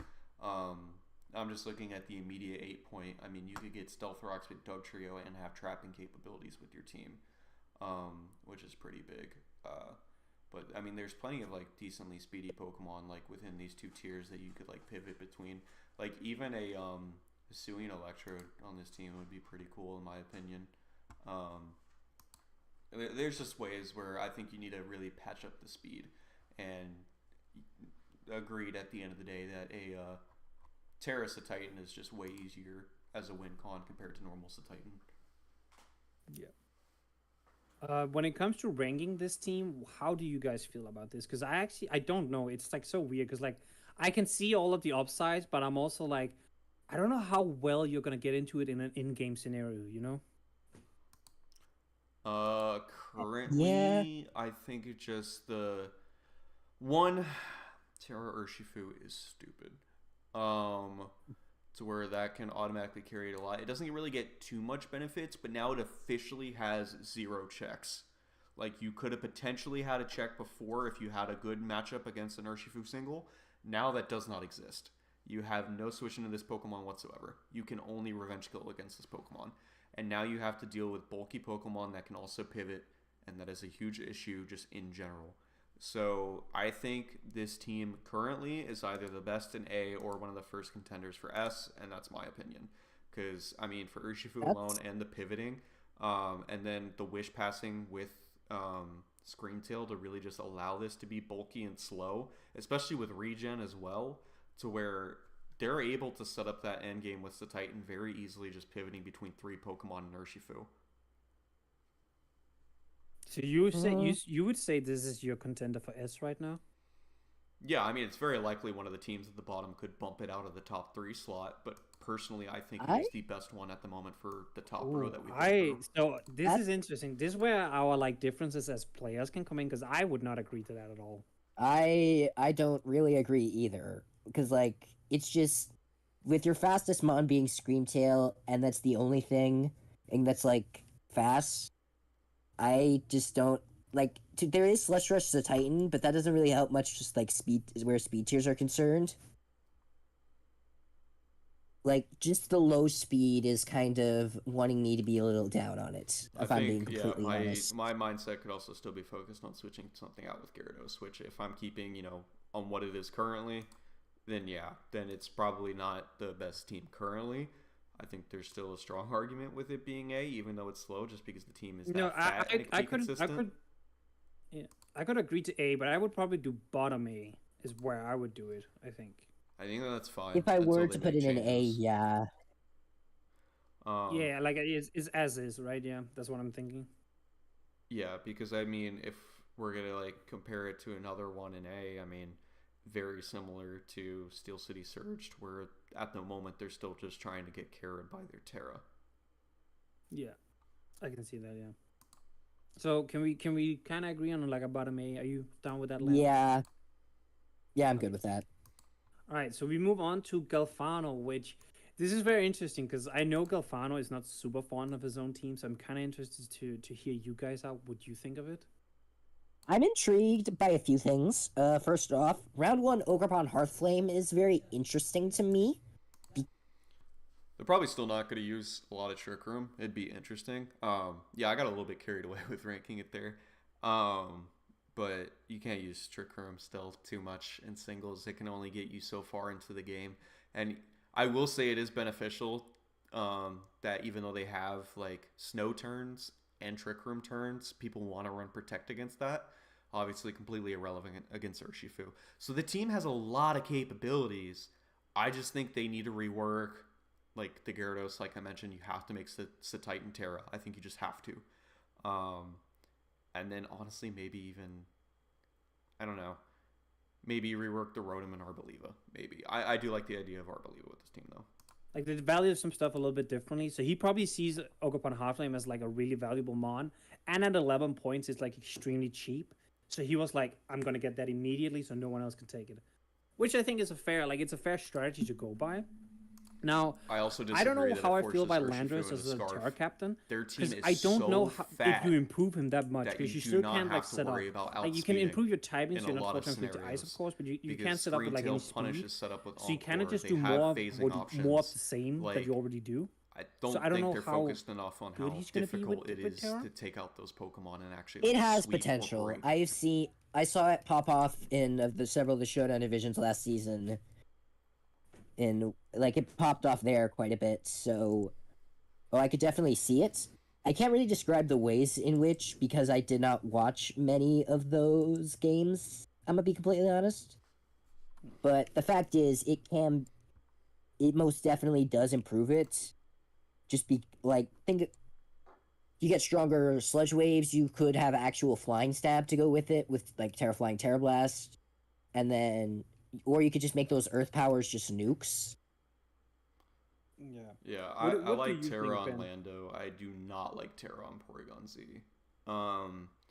And kudos to you guys for actually making Alomomola worth the cost it is. I am so sick of leagues having this Pokemon be 6 points, and people just having a broken regen core because of it. I need to show you I need to show you Owen's reaction to people saying Aloe should be this high. But yeah, I don't care about so that. you're a big Aloe believer, is what I'm hearing then. It's annoying as heck, bro. Like, I No, mean, I agree. maybe I agree. it shouldn't So be it's 11. Like, yes, you can argue for it to still be a little bit lower, but like anything less than 9 points, I think is stupid. Like, I so know it it should doesn't be- get it should be toxic or higher. anything, but Yeah. It doesn't need to. It just goes. That's It what I'm comes in saying. and comes out and being annoying AF. like as long as you have the right Pokemon to still deal with it, especially when you have like an Infiltrator Noivern, for example, it's just like you don't even care if they get a substitute up on you. Like, it really doesn't matter. Like, people should just be happy they're not facing Dragapult plus Alomomola teams and stuff like that, because then they could really be punished. But I mean, I really like the like first 6 to this team. Gets a little bit awkward later on. I still like King Gambit. Was Terra banned on Gambit or just really expensive? It was banned. It was banned. Okay. So it was, to quickly get some context, it was allowed last season. The guy won. I mean, Not banned. Terradus is doing Avalugg more often than you Terra's He Gambit, didn't need to bro. know that. Yeah, so basically the guy that had Terra King Gambit Terra, he's doing Alola more. I mean, I don't blame them for that necessarily, because that's just really helpful in just a fun. defensive matchup. But it's still funny to say for sure in here. I do think they just need to switch out to Porygon Z. I think Terra on Porygon Z is just not it. I'll say, So. I don't know if the removal situation is ideal when you have Ogerpon Heartflame, just because, like, it is absolutely obliterated by every kind of hazard in the world, and your removal is Glamora and Noivern. I think that's great removal. I don't understand what the issue is. I mean, I'm just saying, Bro, I have Glamora as my only removal in the league. It should never be your I mean, to only be fair, removal. you and I have Shh, you didn't have to. You didn't have to. fair. You and I do have very different ways of using Glamora for the most part. But Noivern is an amazing defogger, and like speedy defog is beneficial. I mean, yeah, they could probably still get something better if they do drop that Porygon Z, and like they can still work around like the Trevenant. Like, I think they just need to rework the bottom half of the team in general, and I would rather see more offense from the remaining second half than something like Umbreon and Clefairy and things like that. Like, I think the King Gambit's fine, just to make that clear. I think that can stay, but the Umbreon, Porygon Z, Trevenant, Clefairy, and the 1 extra point just chilling, like, I think they can just have better options. I think you can get another strong Terra on this team instead of just Porygon Z, which is like just the main starter there. But between Iron Hands and Alomomola and like King Gambit just itself, like, that's enough bulk for a team. Like, I don't think you need to have Umbreon, especially if it's not going to Terra. If you change the Terra to Umbreon, then this team gets even scarier, because then you have like Terra Poison, you don't miss your Toxic, so you now resist the fighting type moves that were about to come hit you, and the bug type moves as well, the Fairy, etc. So Terra Poison's huge there, and I mean, you could still be Terra Fairy, Terra Water if you want to. Also, your Fairy just being a Clefairy right now is just like very awkward. So I mean, Umbreon, Porygon Z, Trevenant, Clefairy, I think need to be reworked, but I do love the core of all the other Pokemon. And they're absolute powerhouses in those first two, and Iron Hands is always going to go 1-for-1. Yeah, I was about to say Iron Hands is him. He's the most himmon of all mons. Like, he's I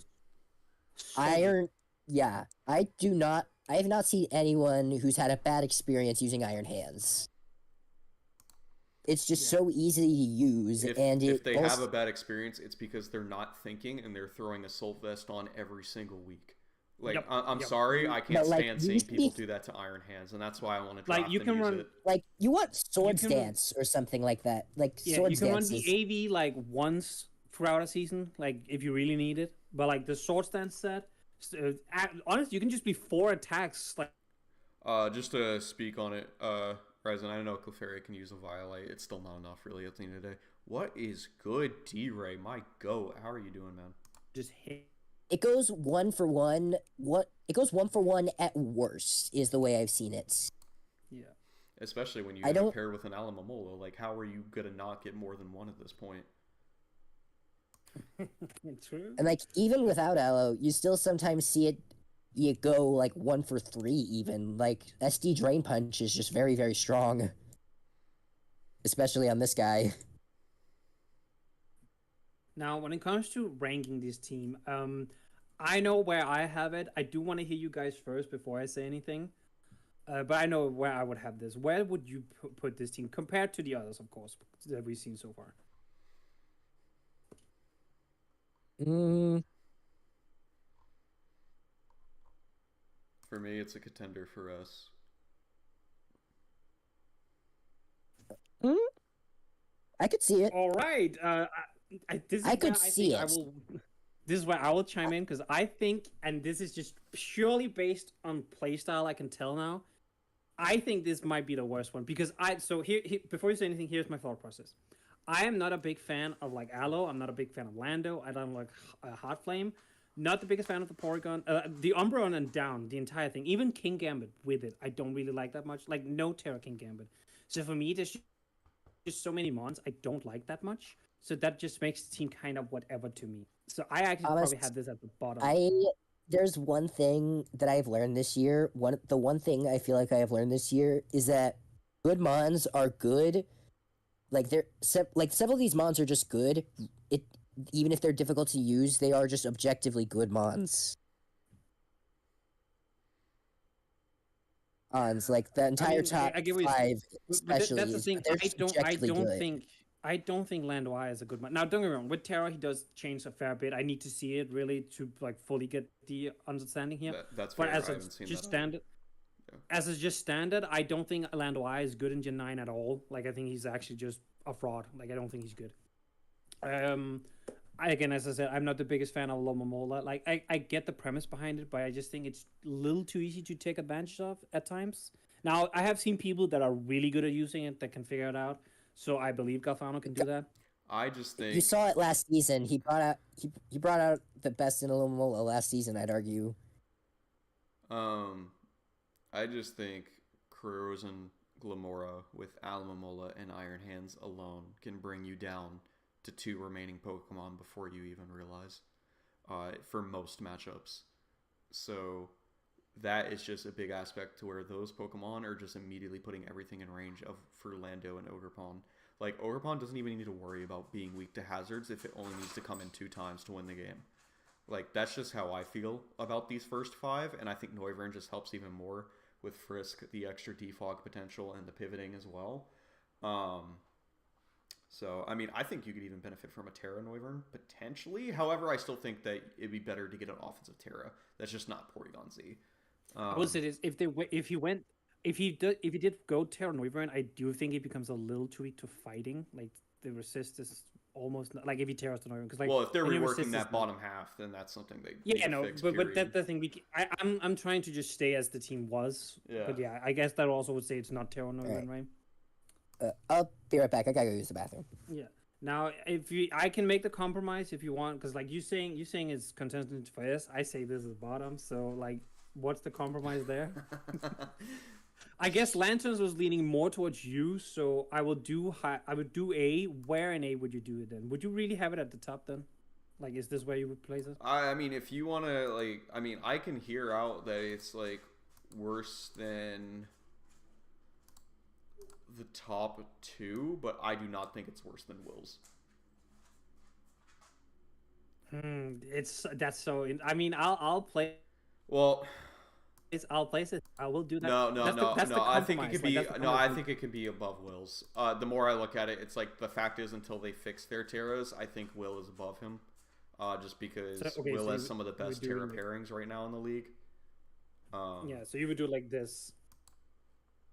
If you have it in front of Steel Surge, yeah. Yeah, I have it in front of Steel City Surge right now. Okay. Yeah. All right, I can be okay with this. On my own personal, I would have it lower, but this is the compromise version we can do. We can move on to Oro, the Miami masterpiece, and then when Lantern comes back, he can chime in real quick. Now he went for immediate Terra Captains, Terra Quackle, Terra Sparkler. What are your thoughts? I really want to hear you about Terra Sparkler specifically. What do you think of that? I think it's going to be a very easy win con week in and week out, to where it is awkward, to where you still want to make use of like Terra Uncle Quable because that's amazing, but I mean, Espathra is just going to be super, super difficult to deal with. I mean, like, you don't even have to, like, focus on the speed boost winning. Excuse me. Yeah, Espathra is a decent like breaker too. Like just spam Lumina Crash, and then you can just break through lots of defensive mons that are not dark types. Yeah, that's what I was about to say. I gotta feed my dog real quick. You guys can keep going. All right. Yeah. So I actually think Esparta, like, one of the better sets for Esparta is to be like the Lumina Crash set, but like maybe like Life Orb or whatever item you want to slap on it, just because it provides so much pressure.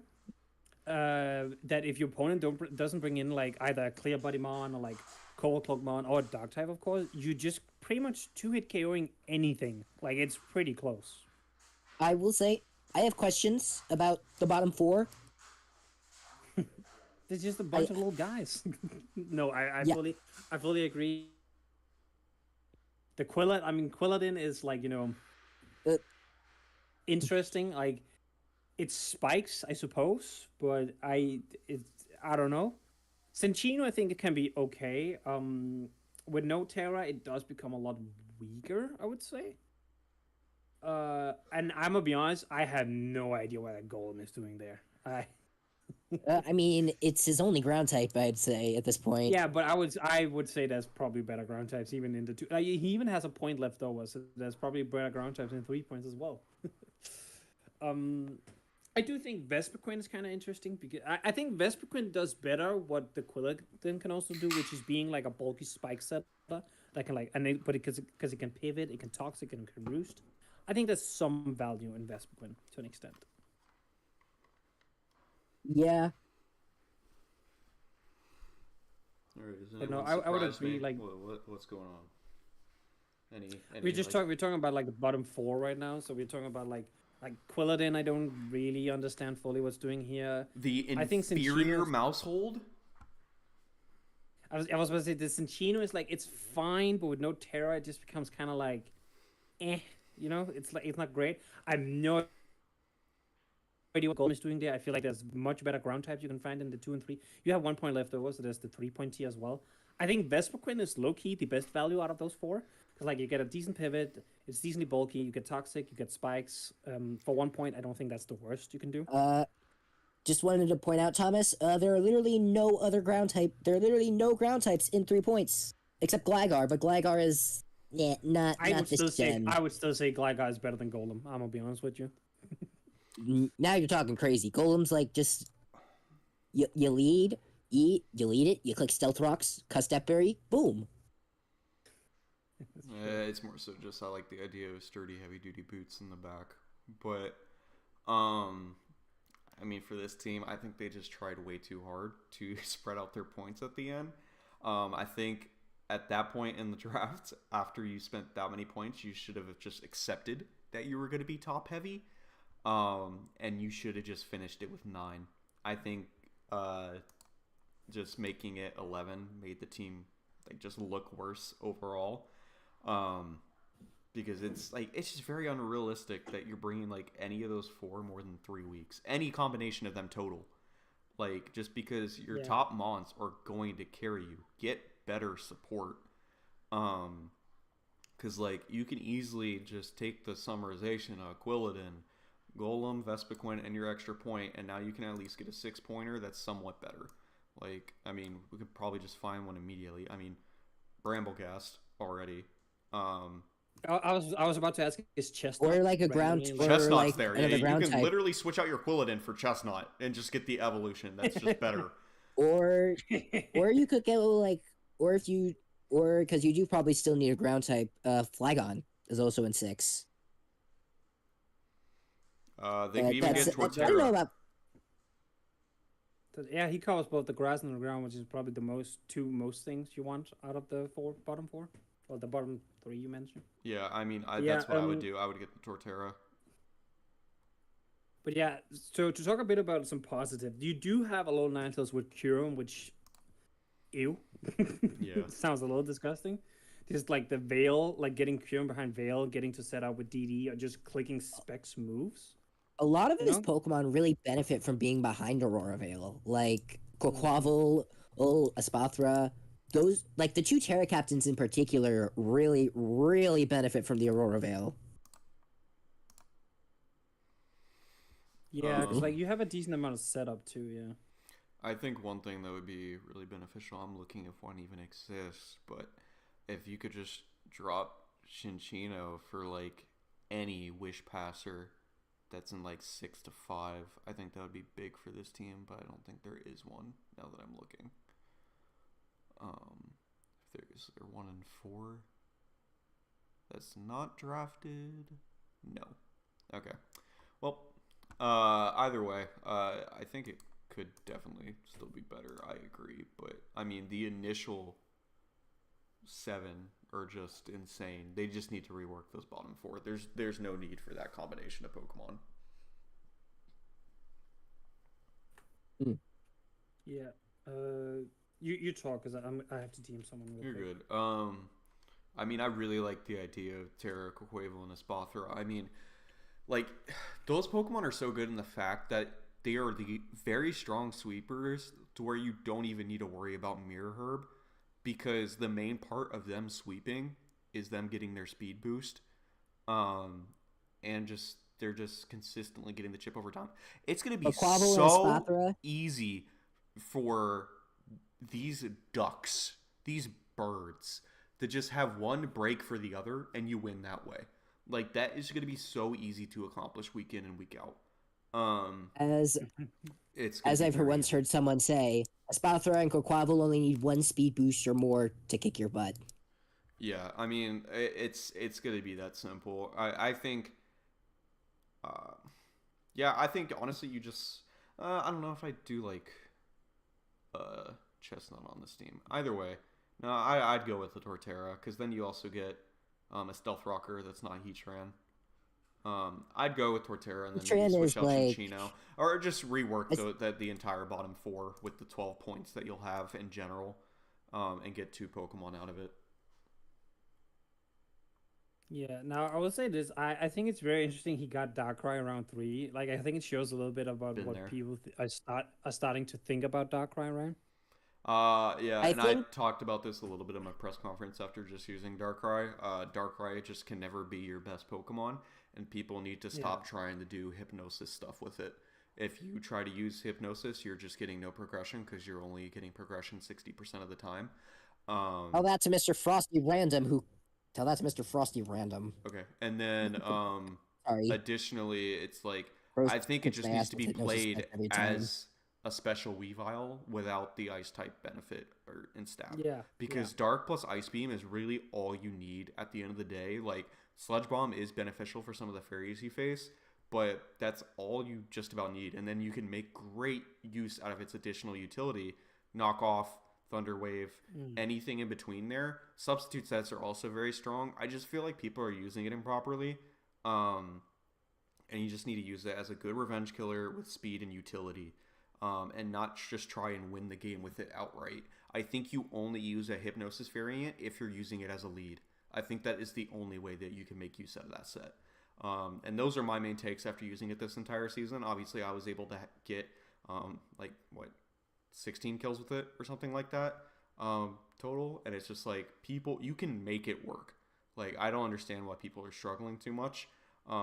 Especially when you can even capitalize on like strong hex sets now with Pecharunt and things along those lines. So I will say this: their team is very special based. As well. Yeah. I used the Darkrai as well, and I did every now and then come up in a situation where the fact that he lost Thunderbolt came up a little bit. Yeah.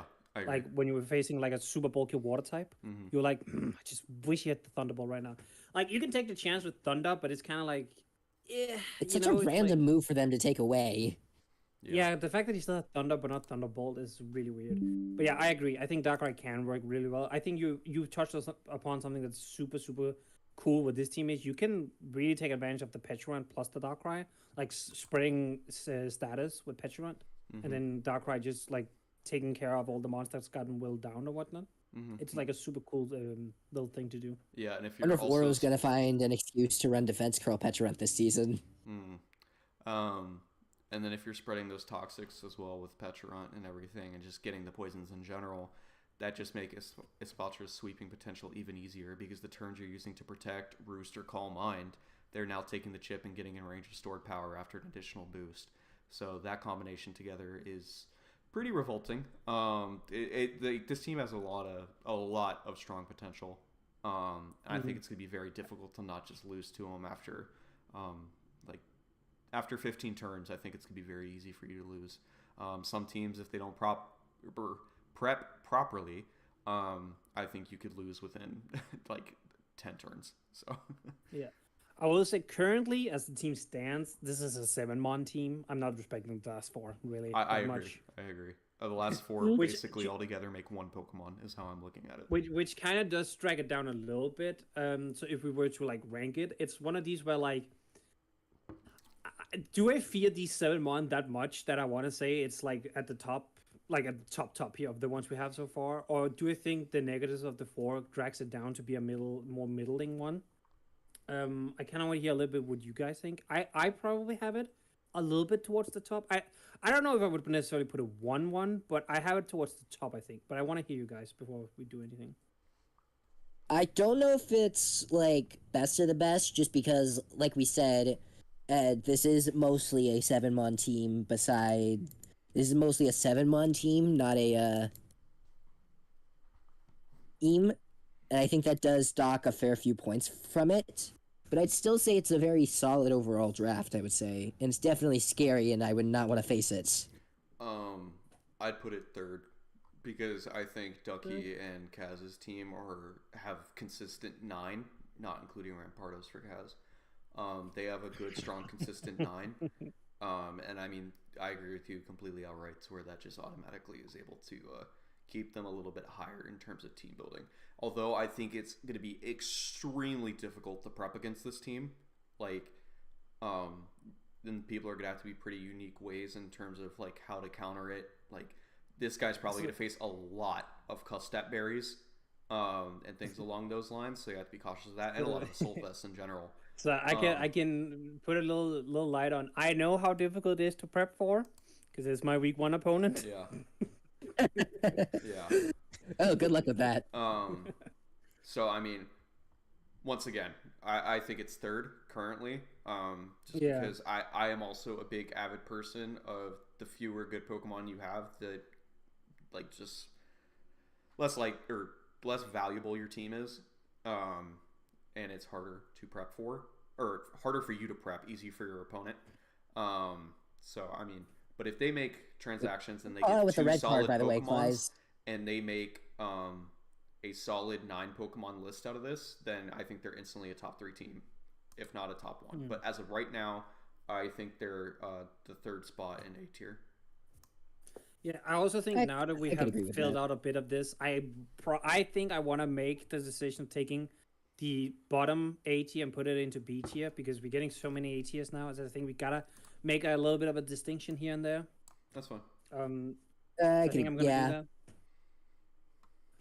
that. So we move on to Seattle City Lives by Dashing, who picked up Terra and Amorous, and I just to explain the no other Terra captain, he's supposed to have Terra Conkeldurr as his second. It is supposed to be Terra Conkeldurr, which is something I'm actually why am I pulling up the?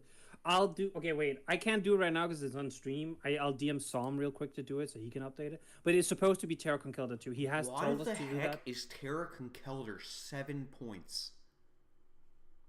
I don't know. I know that people are really hating on Conkeldurr this gen, and like it has definitely felt the power creep, but like 7 still feels incredibly low. That it is incredibly low. They've never faced a Terra normal facade, and even just Terra fight is insane on Conkeldurr, and being able to change its type with its consistent Assault Vest sets just go really far. I think this team is insanely strong, and I'm just gonna already say it's the first S tier. I don't definitely. I don't disagree. My only counterpoint to that is Iron Boulder. Yeah. But I think Boulder doesn't have to serve any other role than just coming in as a boost of speed at the variant. But it doesn't. But also, Boulder doesn't really. I don't know. It's kind of fraudulent. If it doesn't have Terra, it's not really doing as much as you would like. I've seen people have complaints about Terra Boulder. I don't think I've ever seen anyone walk away happy after using regular Boulder. At least of the people I've talked to. But that's also people that have picked up regular Boulder in the sense that this is one of the main mons. Here, this is like the fourth offensive threat that you need to worry about. Like, and that's what I think can kind of highlight a little bit of what Boulder can do. Is he just comes in, maybe sets up a sword stance depending on what the opposing mon is, and then he just kind of cleans from there. And I think that's what he should just do on this team. I would say it's really interesting seeing Dashing's team having both the Boulder and the Ogerpon, which also are Terra allowable. He, of course, couldn't afford it with the Enamoris, but he has picked a couple of mons that are really good with Terra, and they're not Terra. I mean, Terra Enamoris... Ogerpon's great. At the end of the day. No, Terra Enamoris is the best. That's all you need. I mean, the fact that the capabilities of a contrary Terra Stellar Enamoris went this late in the draft is a little bit surprising. Moonblast. Or just like Specs Terra Fairy, which is like what I see the most. Or just Specs or Scarf, just Terra Fairy. Terra Ground in general is also very strong. Fairy plus Ground, as we know, is just absurd. So just being able to capitalize on that is huge. Like, just free Terra with Enamoris in general is just insane to me. And it's to be able to capitalize on how big, and their hazards with Golden Go is just all you need to focus on with this team. Because, the only downside is, like, maybe only half of the team can pivot, really. Like, it's really just Ogerpong and Rotom Wash, I guess. So Brutality gets flip turn. Yeah, flip turn. Oh, okay, cool. I will say, I'd like to point out, he has his only hazard removal period is default on Kelder. Yeah, that's actually the exact same I was about to say too. I mean, as long as you can, I was about to say, as long as you can keep momentum up, and he's like on the front foot, that's not gonna matter. But if he is on the back foot and the opponent has hazards up, then it can kind of come into play a little bit, I think. I still think some of these Pokemon are consistently running heavy duty boots anyways, to where he's really not going to care. Yeah, no, I can see that. I think it matters mostly for like willing down Ting Lu a little bit, because Ting Lu is not, he can be and Enamoris, I'd say. Well, Enamoris would be one of the boots mons probably. It really prefers like Scarf or Specs most of the time in my experience. Yeah, but if it's Scarf with the ability to be Stellar and Contrary, you can come in only twice and win the game, similar to Ogerpong on the other team. Like, it's going to be able to abuse the fact of all the hazards that it has up against it, and then you're just getting that boost as you're clicking moves. Gotcha. That makes sense. But I think I will agree that this is probably the first like there's just. I mean, even the Crocolaw is maybe not gonna come that much, but even when it does come, it can still put in work. Like, Unaware with Eviolite, it's still gonna be decently bulky and be annoying. Yeah, I wish I could have seen it with Terra, but I still respect the pick overall. I think it's a steal for 1 point, so that's good on him for having that as a 9th mon. Also, Dashing, I see you in chat. Can you remind me when the stream is done to update it if Som hasn't done it? I did DM him right now to do it. So can you remind me to do it if he hasn't by the time stream is over? But yeah, I think we move on to Las Vegas Rotoms by Rose, who I'm just gonna say got Valiant at 12th pick. Yeah. I mean, I'm not surprised. What are you doing, Delta? If it would happen in any league, it'd be something with top tier Terra like this, to where I mean, I don't even have to ask. Terra was banned on bundle. Valiant. Non-Terra bundle went before Valiant, though. Non-Terra Ogerpon went before Valiant. Like, but I mean, those were decisions made afterwards. They could have Terra'd them at the time. Well, I think when you're making your first pick, you should know whether or not you're going to Terra it. Especially in high tier Terra, but I mean, either way, I don't think it's that crazy considering the format, to be completely honest. But there was a few people that definitely could have, but if they've used it before, then they just want to use new things, and it is what it is. Not everything has to be best Pokemon competitive to the max. Yeah, but Rose then also saw there was a little goldfish on the board that could Terra, and decided to go with Terrachiyu, which is very interesting. Terrachiyu is the kill leader in a league I'm in. It's not my Chiyu, but like the Chiyu is nuts with Terra. Like, it's a lot. I will say, I wish that I would have probably liked to see Terra on the Crown, very possibly, just because Terra Crown is also really, really good. I do not believe you can afford that with Chi. But yeah, I also don't know if you can afford it. Probably Yeah, because I not. think But Crown Terra It was Sinister has a 15. really nice Terra Crown is Sinister has a 15. really nice compilation prize. Everyone I've met who's gone up against a Terra Sinistra has had some very rude thing has had some very has had various obscenities they would like to yell at for being annoying. Terra, Yeah. Strength Sap, Calm Mind is just,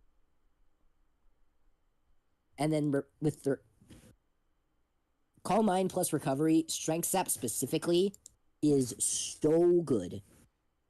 Yeah, Terra Sinistra, typically in the mid tier and low Terra formats, is always like one of the better ones nowadays. So, still getting that as your secondary Terra captain is huge. I'm a fan of this team. I will say I don't like seeing Blastoise go for 11 after using it recently. I think that's pretty expensive for Blastoise in the current gen. I feel bad for him. I love the turtle, but he's definitely fell off a bit. But obviously the consistent rapid spin is what he needed on this team, so I'm not going to flank him for that. And then at least you have secondary potential. Really, not really. A Defog and Cleavor.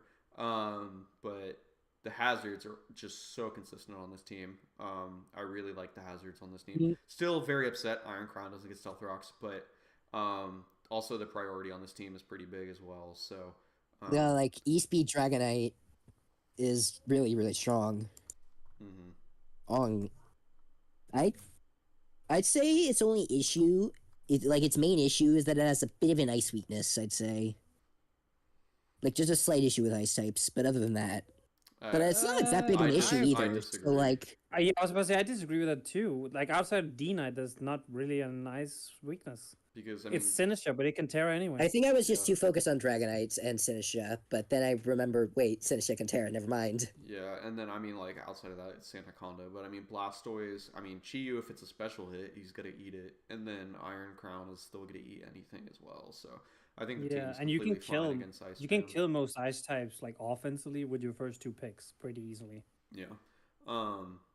And then also, like, even if they have a strong ice type, it's just like you're able to lead a Cleavor and get up Stealth Rocks turn 1 with damage to where, one, they're forced...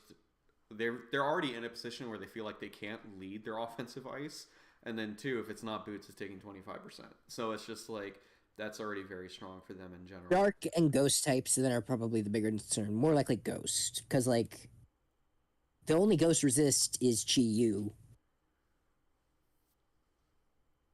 But honestly, it's not that big of a deal. I like this team. This team I like it a lot, actually.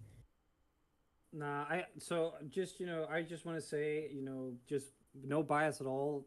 I'm very happy his only Ghost resist is Chi-Yu. Yeah, I wonder why. At all if you look two columns down, but yeah, someone pointed out in my chat that Flame Charge Chi-Yu becomes more valuable with Terra, and I do like the idea of that for sure. Like, in general, Chi-Yu definitely is better at just clicking buttons than setting up traditionally, because it is frail on the physical side. But being able to change its type and have a defensive benefit maybe can allow you to get off like a Nasty Plot or a Flame Charge, and it can go the extra mile that way. So I do love the idea with that. But I mean, just those initial 4 alone, I like really love the team, and then like the next like 4 after that, or next 5 still all the way down to Sandaconda, like I still love it. And then Swalot I know as usage, and then Spidops is Spidops. I don't know if there's another poison they could have got over Swalot in 5 points if you got drop Spidops, but I mean they could have gotten. I think if I remember correctly, Muck might be 5. It's 5 or 6. I think it's 5. Though. No, Muck is 6, so they could have gotten. They could have got Skuntank in 5, but that's it. But I think so. Rose originally he made some great transactions, and originally the D-Knight was so awkward on this team, like it didn't fit in at all. I think it fits in a lot more now. Like I think it's supported a little bit better. I think he kind of got rid of some ice weakness on, and got rid of some stuff. So I think now this team shines with D-Knight as well, because like D-Knight provides that extra like, Oh god, I also have prep for like DD or Choice Bandit D-Knight now, which really just help a lot. Mm-hmm. Is this another S or are we saying like a high A? How are you feeling? I like the top of A as of right now. Top, I feel like when I top A. briefly looked at some of these last teams, I feel like it might not make it into the top 3.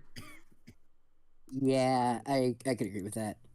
I think that's fine. Like I still think top of A. Like right now, if we don't look at the last couple teams, it is probably borderline S, right? Yeah.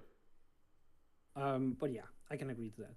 So next we have the Oslo City Dragon Dancers with Soul Blaze with Deoxys Speed, which is interesting because I don't know if it's just me. I don't know if I think Deoxys Speed is the greatest round 1 pickup, but I think it's like if you just make sure to get good breaking afterwards, then Deoxys Speed becomes like incredibly good.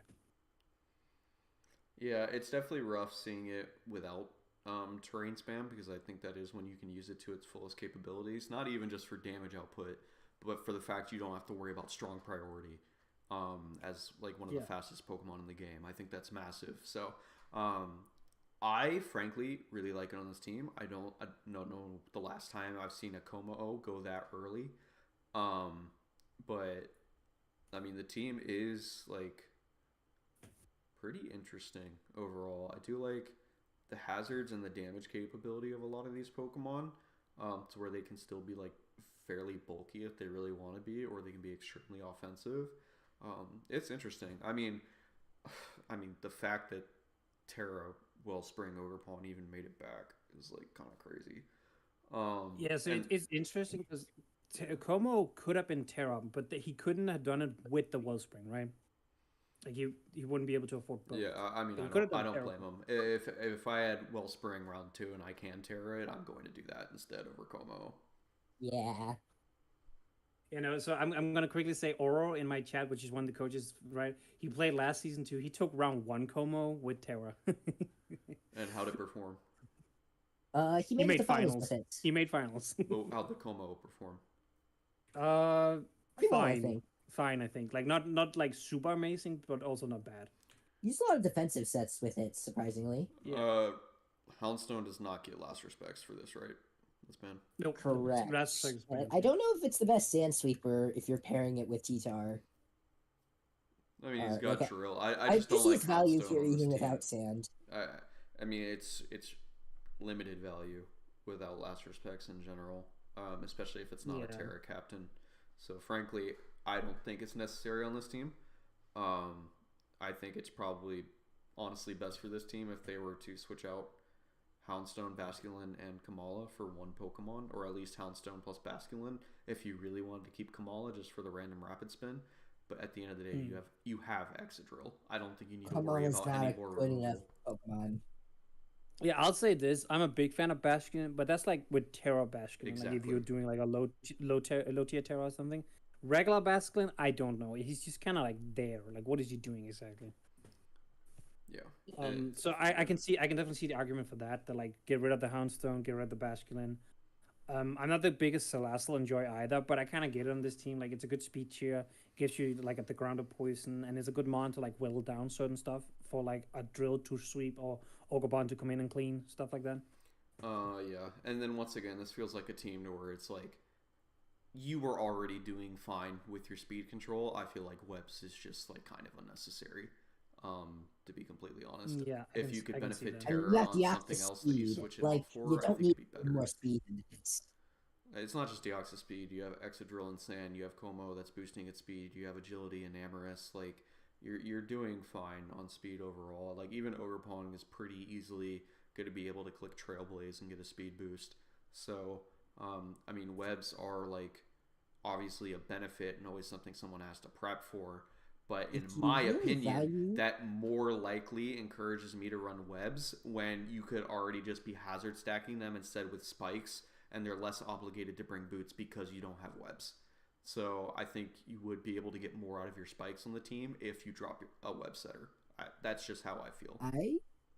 I think, if you're talking about dropping like Galvantula, and you said you don't like Houndstone either, my thoughts, Bramblegast, like that actually works fairly well here, I'd say, at least comparatively.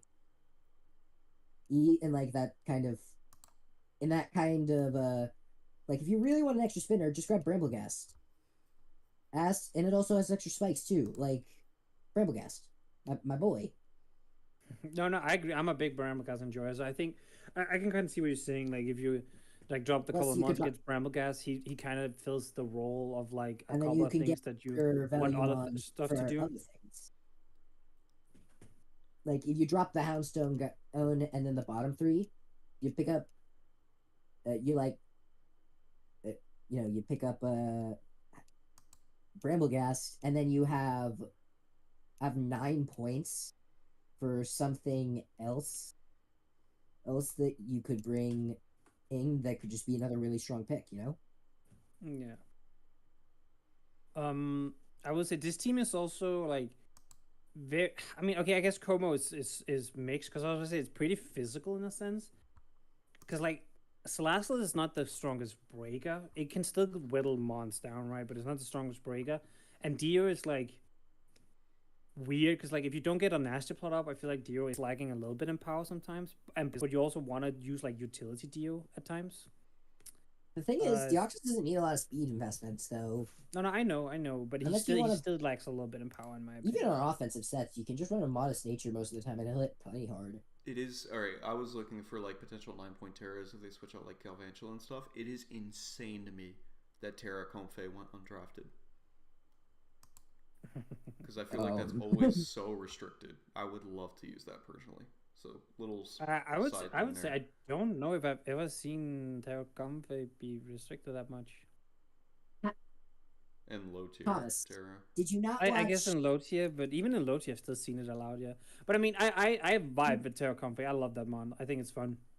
I think one of the reasons that it is relatively cheap is because it's the situation of like, why would you Terra your Terra Comfey when you can Terra your Chi-Yu or your Ogerpon Wellspring? You know, like I get that it is still a good mon, but it's also why it's not like super expensive, right? In my opinion, the point of having a strong secondary Terra cap is you want one you can justify over Ogerpon if like absolute. Like on this, I could see scenario where you could justify Terraing Comfey over Ogerpon in certain matchups. No, I can see that, yeah. Like against, for example, Ty's team or any other team that like lacks fairy resist. For me, I would really like to see like the Galvantula, like I said, the Galvantula, Houndsman, Basculin, etc. kind of like switched out. I like Salazzle. I think it's fine on this team. I'm always a big Corrosion fan. With just the consistent poison plus sand ship, I think you can be extremely annoying with your opponent. So I think that's totally fair there. I would like Magnezone on this team, to be completely honest. Just having a secondary steal for Excadrill, I think, is big. And then being able to trap opposing steals, I feel like is pretty big for an Amorous. Even though it could still deal with it, I think it's beneficial for your team in terms of dealing with offensive steal types. I think that would be more of a benefit. Yeah.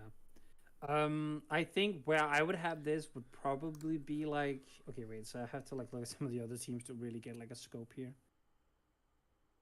I mean, I don't think it's as good as some of the top tier teams we have. But it's definitely like it's also not a bottom team at all.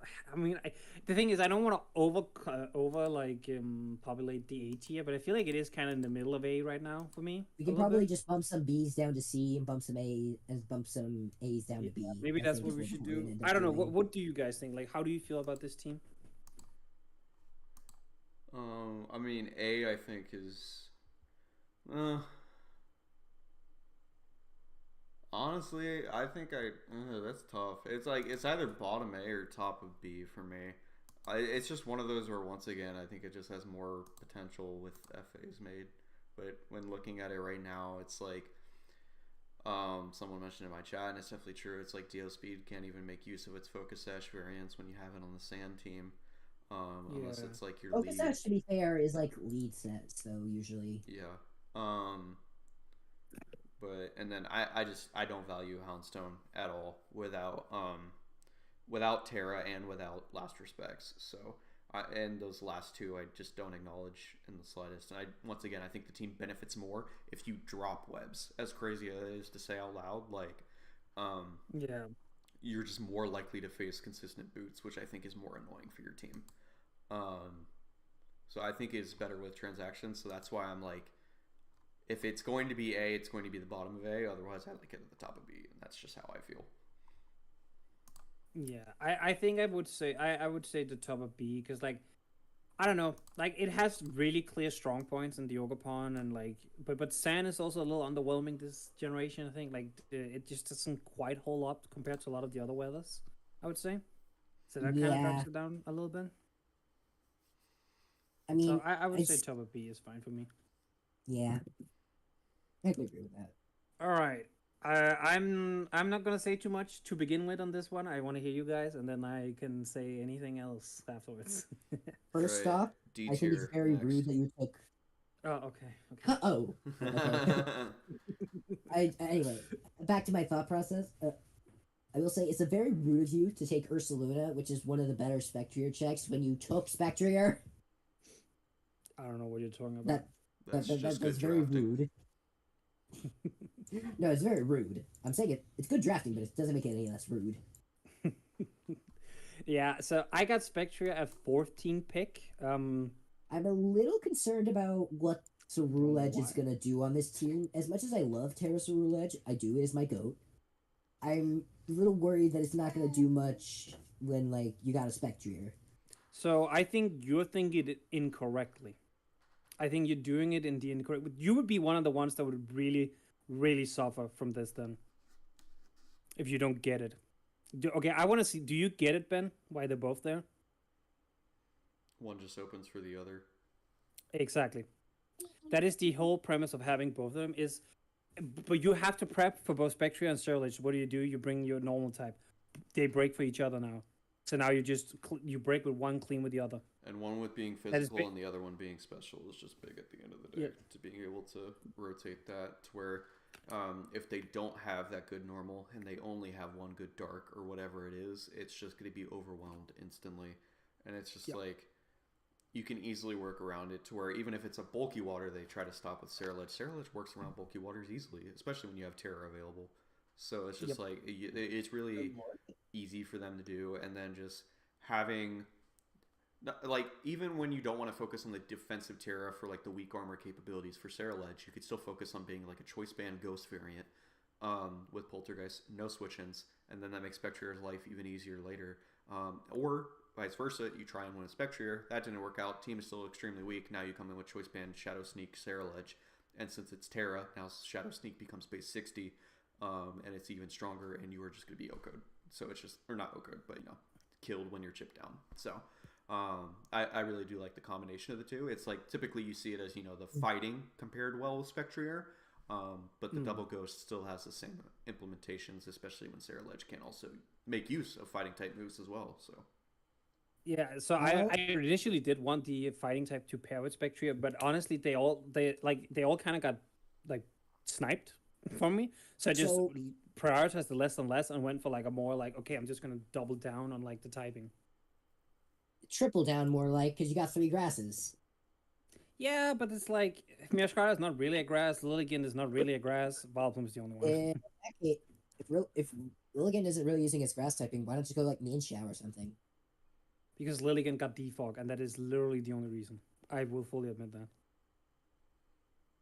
It was emergency hazard removal. I just needed something. I understand that it's really bad, but it is what it is. Now, Lilligant, I have looked at it, also has a fair amount of other utility that I didn't know it got. It got Encore, Healing Wish. Like, it can do a fair bit as like a support. Yep, because it's I fully agree. Lilligant has, so I do like that. I mean, just like your initial 6 are very overwhelming. I'm still on the Earthworm hate train. I'm not a hate train, but I'm not the greatest lover of it. Hateful that you're not even pronouncing its name right. Okay. He said Earthworm. He said Earthworm. Yeah. At least that's what I heard. Never mind. But we're also like just overlooking the fact that he has a whole Terra Ursaluna, which is just terrifying. I mean, like, I know this thing is still going to kill itself like over time, but it's like less likely to do so because I mean you can just now make it an extremely easy defensive Terra, and like that's huge. I also really like Just Primarina, not only as a Mon this generation, but with this team, I feel like is pretty nice. Also, kudos to you for Mesprit, considering that your ground type doesn't have rocks. I think it was very good for you to get Mesprit. Yeah, and you nailed exactly why I picked up Mesprit immediately after I picked up Zaluna. I thought Quinn had you hooked up on Healing Wish for a moment there. No. It was because I needed a Mon that could now get rocks up since my ground type couldn't. Yeah, that's why Mesprit and Uxie are typically always drafted. Well, Uxie more than often is already picked up just because it's Uxie, but more than often that's always how I feel like what Mesprit's role truly is. So I mean, rocks, real rocks, recognizes real, and yeah.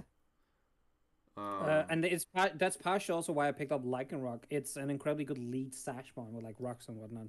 Like it's just like it fills out the top end of the speed here. Like it smoothens out a little bit. It gives a good lead Mon. Has priority if we need to. So that's kind of the idea behind that. Wait, hold up. If you wanted it fighting type and you want a removal, there's Hitmontop right there. Yeah, he's ass. So move on. I mean, I have a whole screenshot to prove it actually, but can't even Oko a Chen Pao guaranteed. Yeah, he's not the greatest. So my only like main worry I feel like with this team is that I feel like it does lack a decent amount of special defense even with Primarina on the team, because more of your bulk is typically kind of like on the defensive side for some of these bulkier Mons. And you don't want to force like a Solfest and Ursaluna that often, for example, or on Primarina, even for that sake. The true AV goat Loki is Serlich in this team. He's gonna be kind of cool with AV, I think. Not necessarily with Terra. I can see it. Without Terra, I would just call you insane and bad at building. But with Terra, I will say this, and I've said it to Rose's face, so he can, even if he watches this. I draft in Terra Serlich. I drafted the best Chiyo answer. It's literally gonna come down to who can predict the other one's Terra. Like I ran a Scarf. I mean, I've run Serlich check Chiyo before. Exactly, that's what I'm saying. Like semis. That like if he predicts correctly and has a Terra that's good into my Terra, then he can potentially win the matchup. But otherwise, Serlich should do it. I'm fairly happy with this team. I don't know. I'm gonna let you guys. I don't like the triple grasses, and I don't like. But honestly, I just don't like the triple grasses. That's my only issue with it. See, the thing is about this whole triple grass thing. I agree with him about Meowscarada typically not being a grass anyways, because you have to look at the fact that the issue with grass is not an offensive thing, it's a defensive thing. If you're switching in Meowscarada and Lilligant into a move, you're bringing them in to sack it. You are very rarely bringing them in to actually eat a hit. Because Meowscarada, it's going to have Protean, it's going to change its type. Other than that, it's got an amazing move already in Flower Trick, so you really don't have to worry about it too much. Vileplume is a weird grass type because it's not resisting ground in the first place. So it's just like, it's still like just kind of a special typing that it's still able to do really well. Suing Lilligant is a fighting type. I don't care if it has the grass type with it. That is just additional stat. It is a fighting type. Because it doesn't matter even if you get the weaknesses of grass. You are so frail. You are dying to moves either way. So it's like, I wouldn't look at it as triple grass. It is nothing like the electrics from before, where that is very clearly 4 electric types. This is like hardly 2 grass types, in my opinion. That's fair. And I will also fully say this. Vileplume was, as you can see, it's my last pick. It's a meta call. I looked at some of the teams. I went, Vileplume can come in few games and do a very specific job. You need a grounded poison as well, so. Well, that too. I was between, because I went before Rose, so I was between Vileplume and Swalot at this point. Like that was the two I was between, and I went. Vileplume has more like specific utility than Swalot had. Yeah, so that's why I went with it. You should always go Vileplume in that comparison, I think. But yeah, I'll let you guys decide. I'm not gonna intervene too much. So I know what, based off what I'm seeing, is more than likely going to be my number 1 team. For me, it's between this and the next one on whether or not it's 3 or 4. That being S tier or top A is how I'm looking at Thomas's team right now. Yeah, it's definitely one of the best ones we've looked at so far. I don't know if it's better than Dashing's team, but it is. It's still pretty good, I'd say. I like Dashing's team still more. That's why like, and I know like I know what my 1 and 2s are. That's what I'm saying is like this is either 3 or 4 for me, which either makes it the last one in S tier or the first one in A tier. So That makes sense. Well, considering there's only 2 other teams after mine, I think I know what your other top teams are. I'll put myself top 8 for now, and we can move up later if we can figure it out, right? yeah. All right.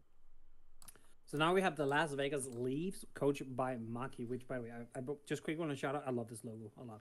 Yeah, no, Maki's logo is amazing. I loved it in Mudkip's division as well. Yeah. Palafin. So I recently picked up Palafin in the league, and I am enjoying him, but I'm also really, really getting the whole like, oh, he's a little bit difficult to use at times because it's like you don't always want to lead with him, but if you don't lead with him, you just kind of stuck in this like, okay, when can I bring him in kind of situation. So Yeah, it's a high skill ceiling mon, but it can be very difficult to use, especially for like newer players. Like if you're a newer player and you just draft Palafin, and it's going to be a lot harder to use than you would think. But if you're like experienced enough and you know how to use it well enough, you get 22 and 4, which is what my Palafin went last time I had it. Yeah, I don't think Maki's gonna have that issue, and they have really strong pivoting to where they can easily just find the perfect turn to get Palafin in. You don't have to worry about it being your turn 1 lead, to where you can get the protect or like a hard read on like getting a U-turn, a glide score turn 1, not even worry about activating you, but getting Palafin in for absolutely free if you want to play that ballsy. But I mean, you have Sylveon, you have Gliscor, you have Cyclizar, you have Moltres, you have Pelipper, you have Basket Legion gets flip turn, yeah. So I'm pretty and sure, yeah. Baton Pass and Volt Switch Jolteon. It's like you have so many ways of getting Palafin in and clicking a move, and well, getting it in to even activate its ability in the first place, and then being able to click a move in rain after. That is massive. And you have very easy ways to punish any water absorb mons that you might have to face with Palafin, because you already have Basque Legion, which now can actually have a ghost type move. That do they get both male and female? Yeah, they get both. Okay, yeah, that's even crazier. So like, I mean, that's extremely strong as a Terra Captain just to pair with Archaladon in the first place, which Archaladon can benefit from getting like the Grass Terror and things along those lines. But I mean, I think the utility and the hazards with this team are just really strong, and very difficult for any team to deal with. I think it falters a little bit outside of rain is my thing. But not by much, honestly. I It does falter so. a little bit. I mean, yeah, I think it's the definitely only a little bit weaker, but yeah, I think the only one that's like really relying on the rain is kind of Basque Legion, but that's kind of it. Like Palafin or Charlton, Overquill, they'll function just fine outside of rain. Like, no I mean, issues. Overquill is, in my opinion, better outside of rain. Anyways, is it's more standard sets. I mean, SD Yeah. Swiftswim sets are still good, but I think the Intimidate sets and things along those lines are way better. But Palafin and our Chaladon are just gonna be so difficult to switch into in the first place, as like kind of like your top tiers, and then still having Basque Legion in the back is big. Apart from Volt Absorb, I guess it's mainly because of Volt Absorb. I really struggle seeing good value out of non-Terra Jolteon. But the Volt Absorb and the initial speed, I think, is still good for the team to where it does still have value, even though being a 4-point. I mean, you still get Weather Ball, right? So like you can hit Yeah. ground types. You're mostly just gonna struggle with grass types, I guess, at that point. Which you can Volt Switch on there. Yeah, so very, very but strong. I'm very interested about Terra Archaladon too, because I've only ever seen it in VGC. I haven't seen Terra with it in singles, so I'm interested to see how. I mean, I definitely think it's going to be incredibly strong, like just being able to fire off electro shots in the rain and just boosting, and then if you go like Terra Electric or whatever, just like that's gonna nuke. That's gonna hit so hard. I think a Charlton is really, really interesting. I also think it's a good top tier Terra because it doesn't have to Terra. Like it can still be a good mon without, which can allow Basque Legion to Terra then. Mm-hmm. Yeah. All right. So you talked a little bit about. I mean, you kind of alluded to this was one of your top teams as well, Ben. So are you saying this is? Are you saying this is your clear one? Are you saying this is the 3 to 4? I just noticed there's a single fairy resist on this entire team. And that's Moltres. Yeah, that's a fair point. Yeah. Yeah, but outside of specifically Enamoris, there's not that many offensive fairies. Like it would have to be a Terra fairy, which like Terra fairy is very popular. So it could definitely be that. So I don't think it's the worst thing. Plus you can just Terra your Chaldon into like a steel type if you need the fairy assist, really. Yeah. Mhm. Yeah, I don't think the team worries about it too much. And plus, Yeah. even though it sounds absurd, Moltres and Rain is actually very good because you can't miss Hurricane like mine did. So that's where you can get the Yeah, value out of I that. I think I actually know that Moltres was actually popular in VGC. Well, not popular, but like it was used on rain teams in VGC so, Yeah. on I mean, occasion. Talonflame's also been used on Rain too. It's just like they both have like actual viability with Rain sometimes, but yeah, it's in my S. The more I was looking at it, it's I have to compare it more which one I value more in comparison to dashing. How do you guys feel about Maki versus dashing? So I probably would have dashings higher, but that's more I'm not the highest on rain. But I again the team does function fairly well outside of rain too. So it's like I don't know. Like I think as a whole I like dashings a bit more. I think if I had to play with one over the other, I would prefer dashings. Yeah, I Uh, mean, I would agree with you there just because I'm also yeah. not a big Rain person, but the Yeah. power of Makis is definitely interesting. Wait, how is their speed outside of Rain? They have Um, Cyclozar and Jolteon, Jolteon, Cyclozar, and but then that's is that a and then big drop? Oh, That's a it big drop drops to drops down to It drops to Palafin. Palafin, yeah. at base 100. Oh, yeah. Yeah. So it goes Yeah, 121 to I 100. I So still like it in S, and I do frankly, for me at least, I think it is above your team just barely. So it's the bottom S for me. okay. Lantern, you before I do anything, you want to say anything? Sorry, got a little thing. Sorry. Okay. We'll move on. I'll put it at bottom as for now. And then we have our wheel, Virginia Vicinius, coached by Regged Mike.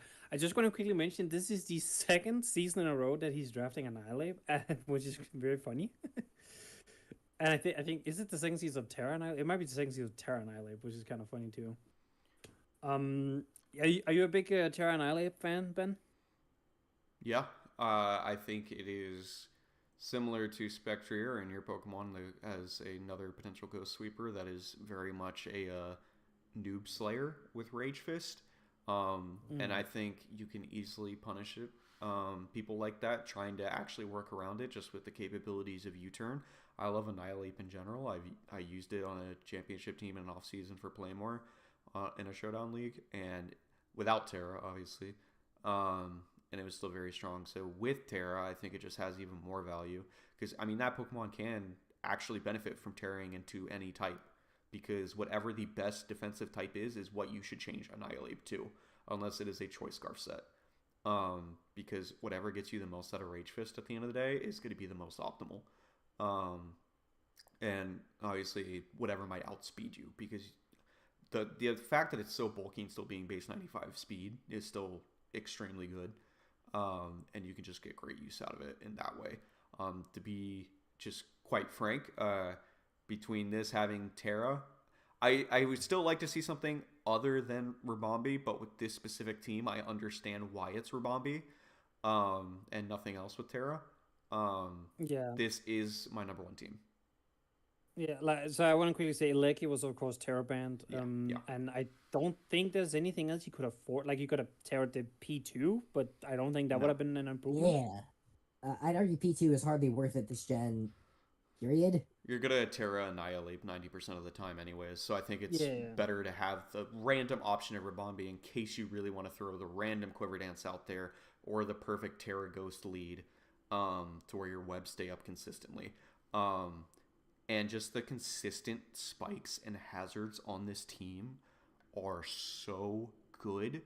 The only downside, the only downside The only is the that removal is kind of well, I don't care about the removal of this team.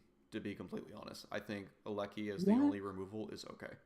Because I think you're running boots on a lot of these Pokemon because just the staple consistency of these Pokemon, you are beating most teams. The downside is obviously losing Sturdy with Cornerstone pretty easily. I will acknowledge that. But other than that, I think you can easily work around Hazard still with this team.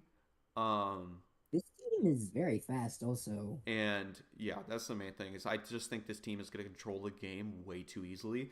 But what I was trying to say was that even though they have all these great hazards, typically Annihilate really punishes any removal by being a rapid spin blocker and a defiant abuser against defog. But when you're changing your type, obviously you do lose that spin block, so it's just a matter of when you want to Terra if you are facing a rapid spin team and you want to keep your hazards up. So that is important to factor there. But I mean, outside of that, I just love the hazards, the pivoting, and the strength, and the sweeping potential across this team is absolutely insane.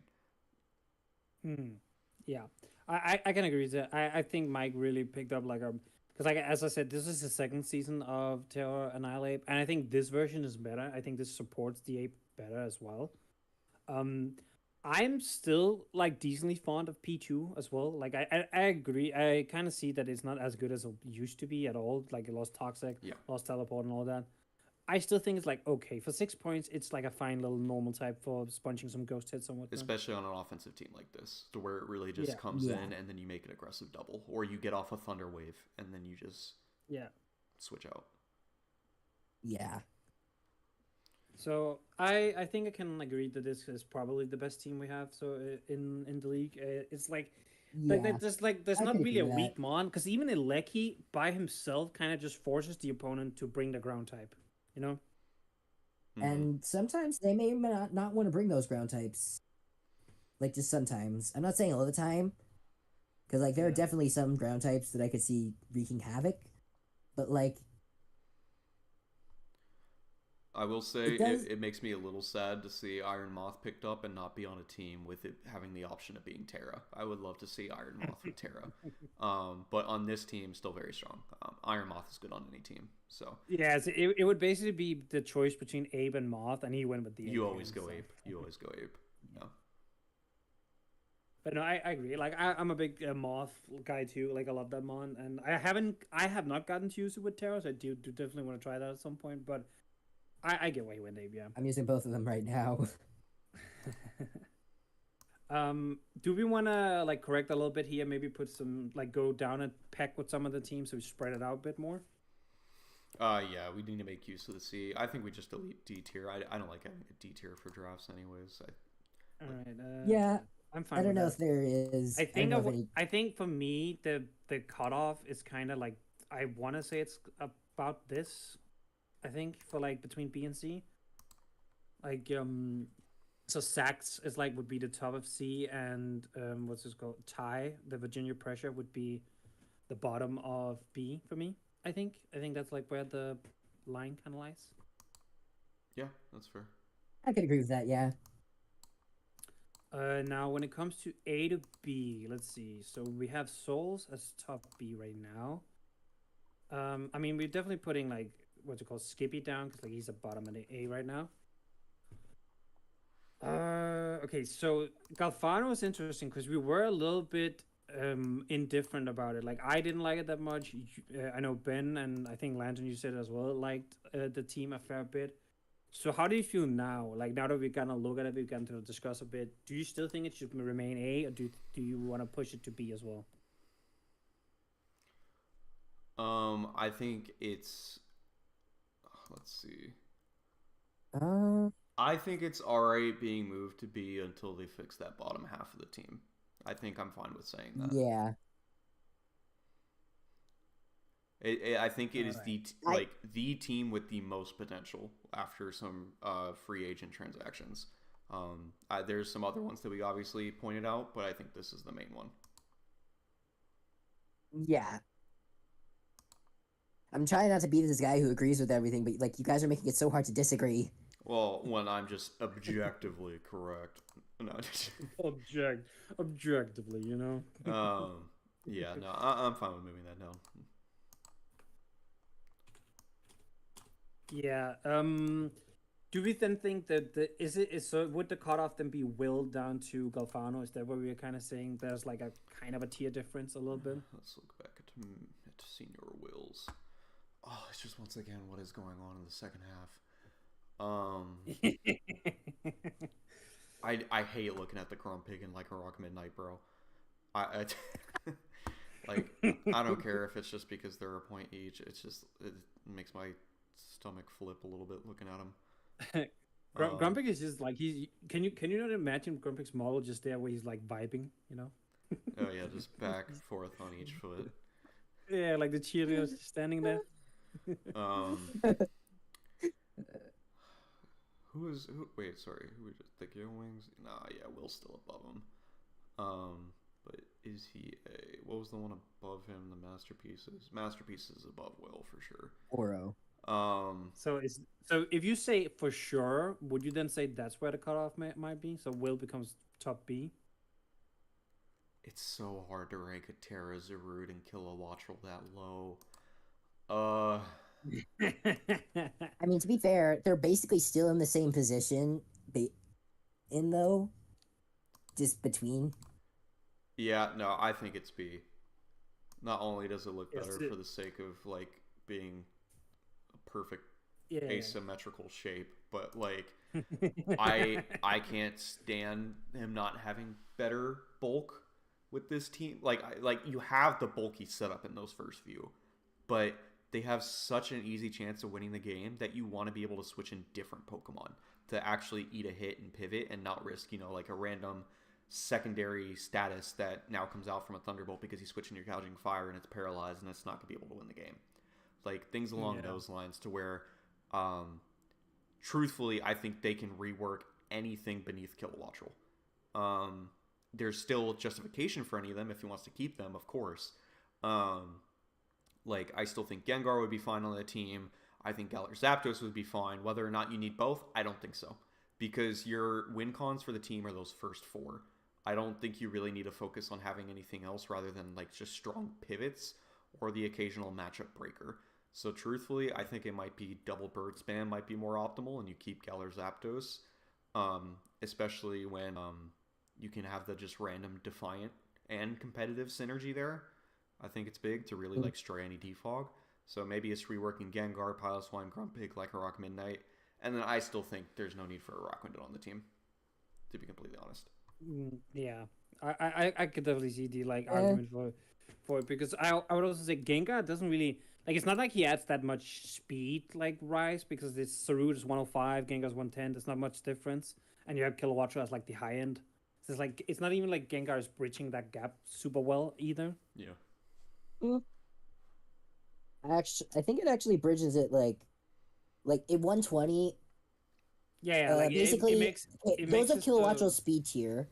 You're they have to run on just barely over, or they just barely need speed boosting nature to have speed, so it does still bridge the gap. But Pokemon like it definitely doesn't. Tornadus, Greninja, Meowscarada, they can all afford to run an attack or special attack boosting nature against a Zarud team without Gengar. Yeah, but I'm just saying, I just more so feel like maybe you could have gotten cheaper speed then and gotten something else. Because it's I don't know, maybe it's just because I'm not that big on Gengar anymore, but he just doesn't. I don't know how often it's gonna come. I don't think Gengar is worth it this generation without Terra. As much as I love him, there is just a lot of Pokemon that can just, I feel like, have the better coverage that he can't have, kind of nowadays. And it's 110 just isn't that elite anymore. It's where you're easier to be revenge killed compared to before. So, yeah, there's still pieces that need to be worked. Yeah, I totally agree with it being B tier now, but I mean, the first four still blow me away, and I'm looking forward to if he makes changes what they look like, or if he just shuts me up and Grumpig becomes the GOAT defensive pivot, then Nah, I'm so ready for Will to after this drop Terra Kilowattrel, put Terra on the Grumpig, and just go down. Imagine he would do that just to spite. he would. But yeah, I think I'm pretty happy with this because, as Ben said, this looks nice and symmetrical. I think it also it showcased there's really strong teams and then there's a little bit of gap and then there's teams. It's nice. What do you think, Lantern? You guys are, like I said, you guys are making it hard to disagree. We know. We Respect we your just. smart elders. Yeah, Um, Okay, yeah, old I'm still men. gonna have a stern talk with Grum after this. I messaged him like way at the beginning saying I'm gonna fight you for Torn first overall, but not Terra, and he said it will make soon. Trust me. And then he followed it up with an immediate maybe. So he already has no confidence in what he's choosing to do. Um, I just it's a very much a Grum team, so he can make it work. Um, it just upsets me to see a Torn go first overall. Period. But then additionally not be Terra when it could be Terra. It's just crazy to me because that just makes his team significantly better. yeah. No, I Yeah. definitely like. Trust me. So I've been talking with Grom a lot during this draft and whatnot, and we definitely gave him a little flag of like, why didn't you tear the torn? I mean, as you should. Yeah, but I mean, it is what it is. Some people I they love the just guy, like but like, some people like going different ways, I suppose. Because like even the like just the offensive capabilities of just Terra flying spam and not have to worry about Hurricane every week. Oh, just so much better. Yeah. But I think that's gonna do it for the stream. A nice little, what, like 2.5 hours, or however long it ended up being. I think it was closer to 3. You were All my right, streams at 2 hours. 250. Yeah, mine is 252, 250 as well. Our almost 3 hour little stream. I mean, to be fair, the first like 20 minutes, I had Yeah, massive after Yeah. audio issues, it was only 2.5. So yeah. Yeah. I want to say very much thank you to Ben and Lantern for coming out with this. As I said at the beginning, I love doing these streams with guests because they can come in and say something that I didn't think about. They aren't necessarily directly connected to this league and the teams and whatnot, so they have a more broad perspective, but they don't view it with like the roast in the glasses and whatnot. So very much thank you to you guys. of course, it was fun. And it was very fun. I hope to be able to come on again. This is very fun. I'll have to Yeah, stay up to it date was- on how everything goes for the league. I mean, I hope you do. It was really fun last season, and I hope this season becomes almost even better. I think with that, we're just gonna say thank you all for coming out to the stream. Thank you to the coaches and other people for joining in and talking in the chat. There's been a really good active chat today. I love that. Okay, I'll let him say his goodbye to his stream, and I'll say goodbye to y'all. Thank you for tuning in. I know it was more so like a podcast setting where I hope people that were interested at least in learning more about drafts and my takes on them had important takeaways. Big thank you to Raisin, Pyro, Mord, and then Clies, whether or not all of you are still here, for sticking around and chatting the entire time. I appreciate it. And thank you for the lurkers as well. Even if you weren't saying anything, I know you were here. ACW Star, you might have been here the entire time. I know you loaded up immediately, so I appreciate you all greatly. I hope to do more stuff in the future. I'm not going to make any empty-hand promises. That's why a lot of my stuff is maybe. I already feel bad for saying I do some streaming, especially for the last PM7 event, and I wasn't able to. I still work a very demanding full-time job with travel every now and then.